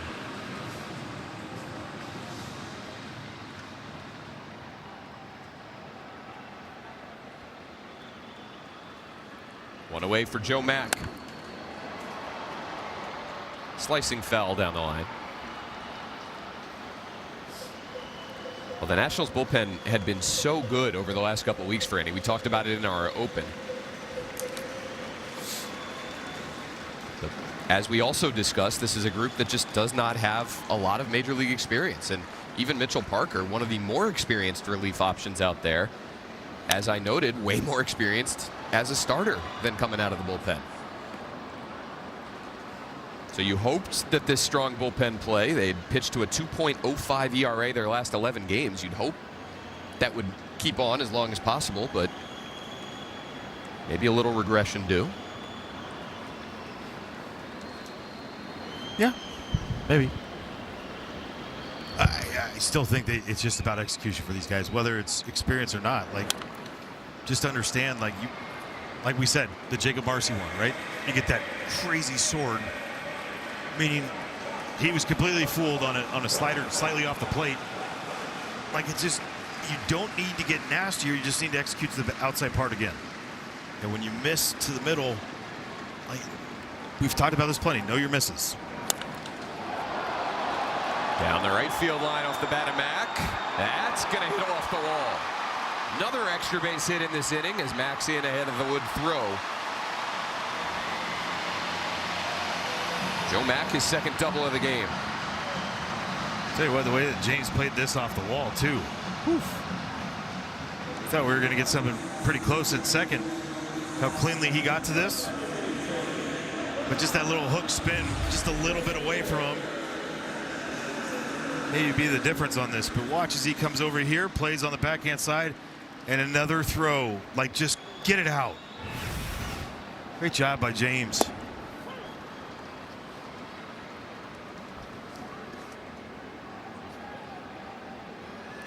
Only Marlins batter to come to the plate in this 8th inning that did not reach so far was Leo Jimenez, who had that sac fly. Good curveball makes it 0-2 to Edwards. His home run last inning tied the game. Again, like I will say this all day long. You flip him over onto the right side, and that's what it is, right? You live and you learn. Damned if you do, damned if you don't. But he had like a 300 slug from the right side his entire career with no homers coming into the series. Like, that's telling. And then the homer he hits is very telling too. Like, he's got pop too. Yep. You got to look at the flip side. Like, dang. Came into this series with 2 homers on the year. He has 2 in these last 2 games. Oh, we got it. Convening. Oh, see, this is what happens when you don't have any more mound visits. No! James Jean was ready to tackle Drew Millis there. We've seen the Secret Service on this one. Don't you talk to him.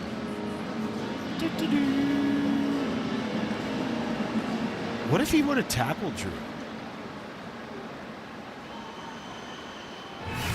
Drew was trying to get away with one. You saw that face? He's stolen a cookie before. Edwards out to left. Dale and Lyle is there. And there's 2 away. Wait, is that it? It seems like the longest inning. Yeah. Wow. Michael Peterson warming for them.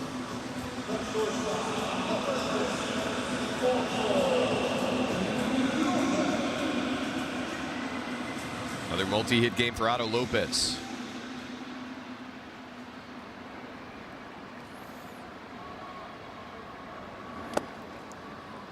$16 multi-hit games this season. That's what I told you. Yeah, I'm saying it's impressive. That's what I told you. Do you know what that means? He rakes. And we've been impressed by him and his move over to shortstop, especially, what, midway through last season?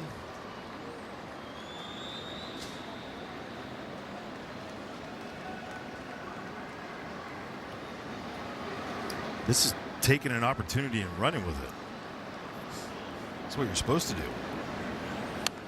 That's what I feel like baseball fans, what you get attracted to in this game is like guys that not always the first round picks or the high signs out of, you know, one of the Latin countries. It's the guys that get pushed around, finally get an opportunity and kick some butt.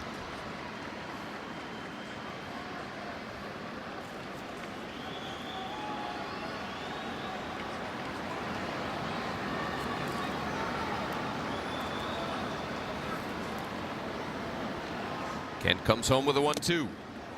Foul tip held by Millis. A long bottom of the 8th inning comes to an end, but the Marlins have broken a 4-4 lead and now lead by 4.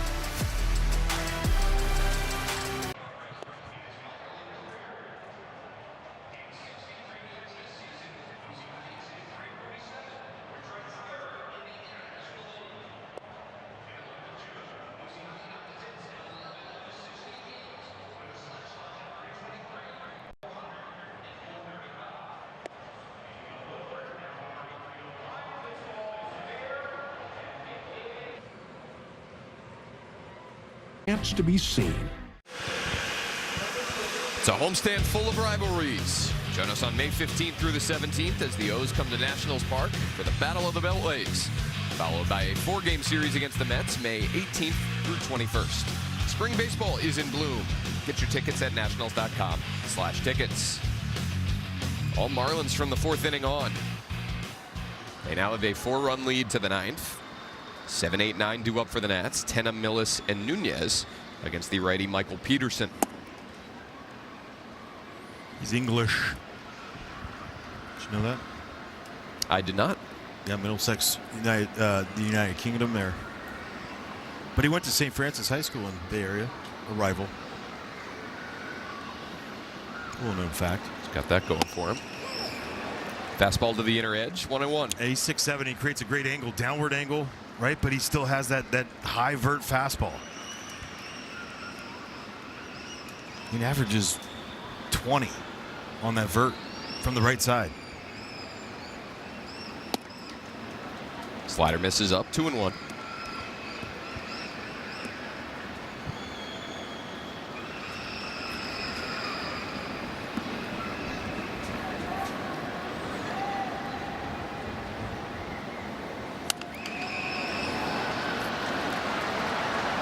Well, it's still slam range. You got to look at it that way. Get Tena, Millis, and Nunez aboard and see if James Wood can let one rip.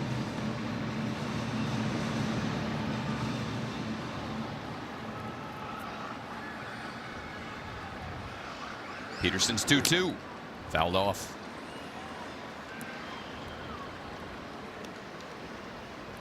Nationals will send Cade Cavalli to the mound here tomorrow. As you take a look at Esteury Ruiz in the game in right field. It'll be Sandy Alcantara for the Marlins. Good pitching matchup in a series finale. Tena cracks one to right. That'll move Ruiz to his left, and he has it go off his glove.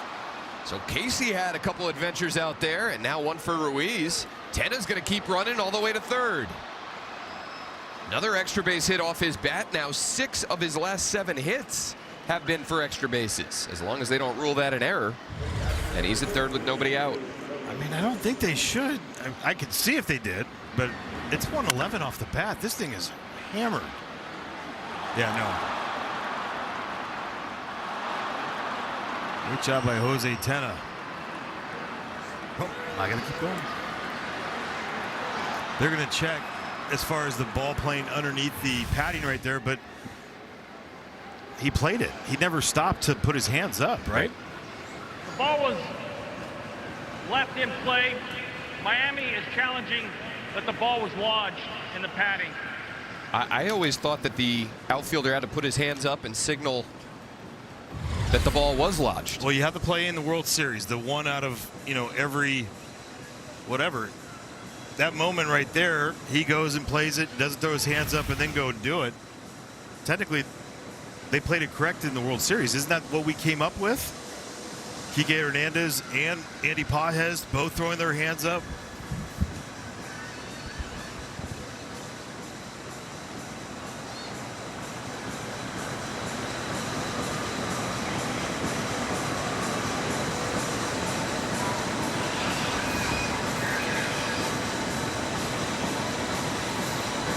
But then again, replay tonight's been awesome.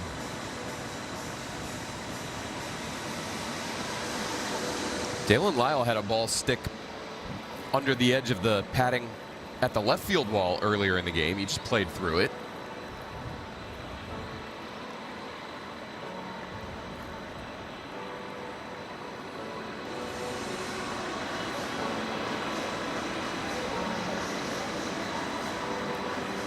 Then we had one in 2014. It was against the Braves. Justin Upton. Do you remember that one at Nats Park that got stuck underneath and he kept. After review, the ball did get lodged in the padding. The ball is dead. The runner will be placed at second base. Miami will retain their challenge.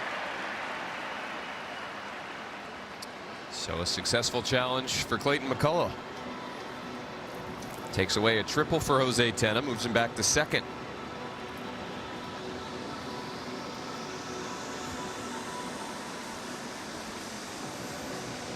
Stewing.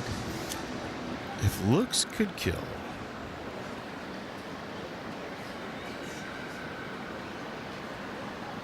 So Tena at second, nobody out for Drew Millis.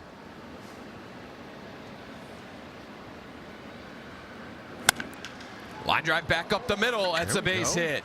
Tena will score easily. Ball don't lie. 8-5.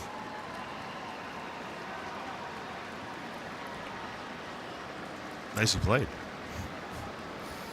No, back-to-back swings, 111, 105. That means you are hammering that. What a great job right here by Drew Millis. Hunt, he's got to challenge you.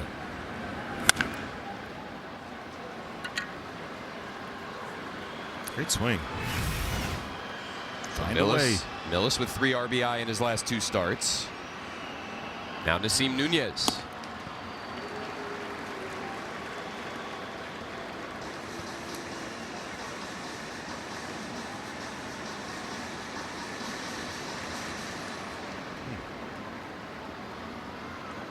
Nunez 0 for 3 today. Takes the fastball up, 1-1. Third baseman Jimenez playing even with the bag.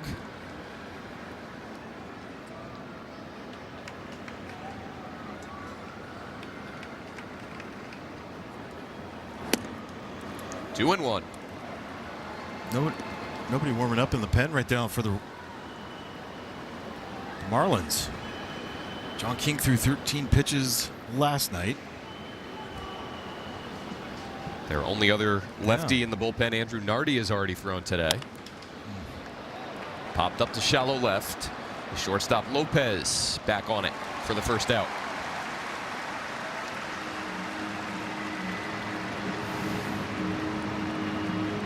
So James Wood will come to the plate, not representing the potential tying run. But he'll face the righty Peterson with 1 out and 1 on.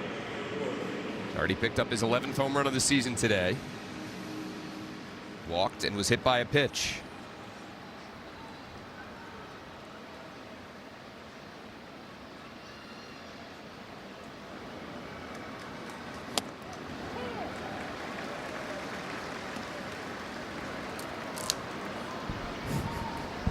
Just change up.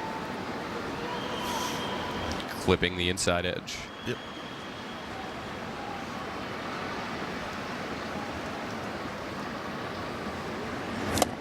Swung on and missed. Couldn't get to the slider, and it's 0-2. No, that's like perfect pitch on that first one, whether he's trying to or not, with that changeup in. And you throw it firm at 91, right? Like his slider's 88. That's still firm. So you played the crisscross off that.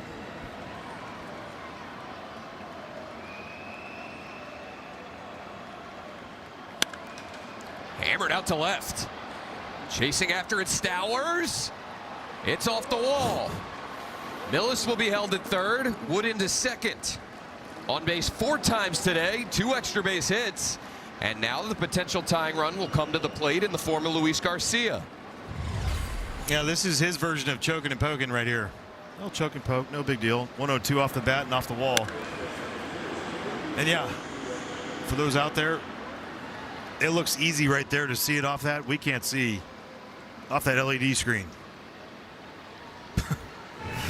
Incredible. Double from Tenna. RBI single from Millis. A double from Wood.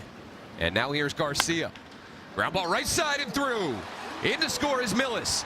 Wood being sent to the plate. Garcia to second on the throw, which gets by the catcher. That baby. Garcia into scoring position. And then Ats are back within a run here in the 9th.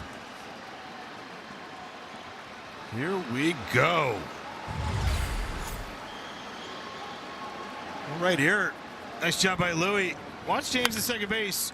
He takes off, kind of looks, and is he going to go? Is he going to go? Yes. Great turn, great slide, and great job by Louie. Eyes up the entire time. He saw it. Nicely done. Great job, Luis Garcia. Hey.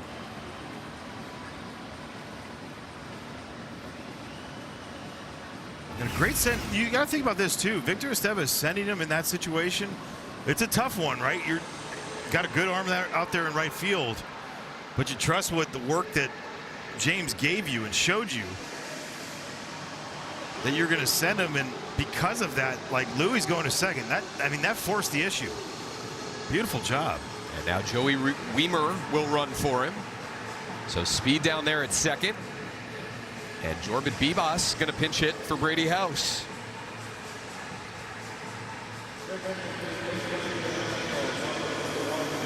Bibas has scuffled of late, went hitless on the last homestand, looking for a huge hit here in Miami.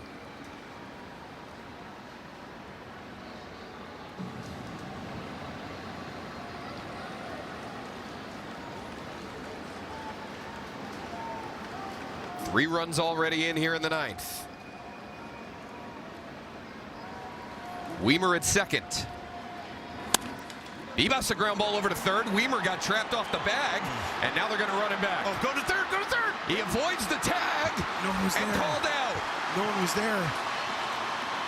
They're just going to say now that he was out of the baseline and call him out anyway. So even if the Nationals wanted to challenge the tag play, they could not. It was the third base umpire, Charlie Ramos, who came in and said he was out of the baseline.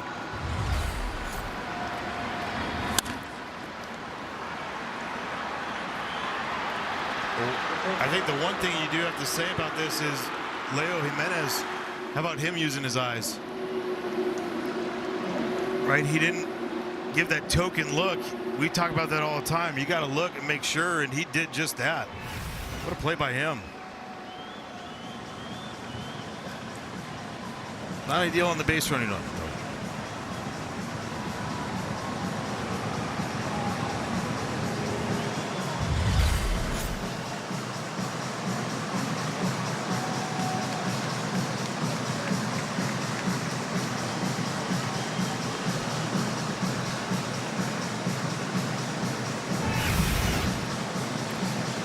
One-run game here in the ninth, 2 out, and the Marlins going back to their bullpen with C.J. Abrams coming to the plate.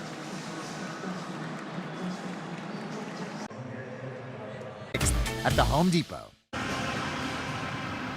Nationals jumped out to a 3-0 lead in the first. They've scored 3 now here in the ninth to make this interesting.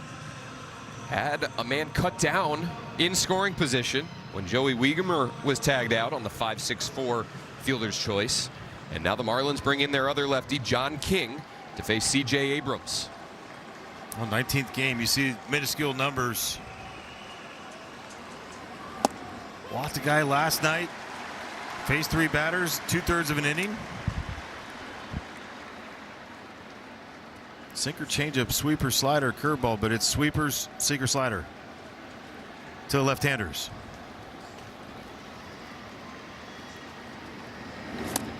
Abrams swings and misses at the changeup, 0-2.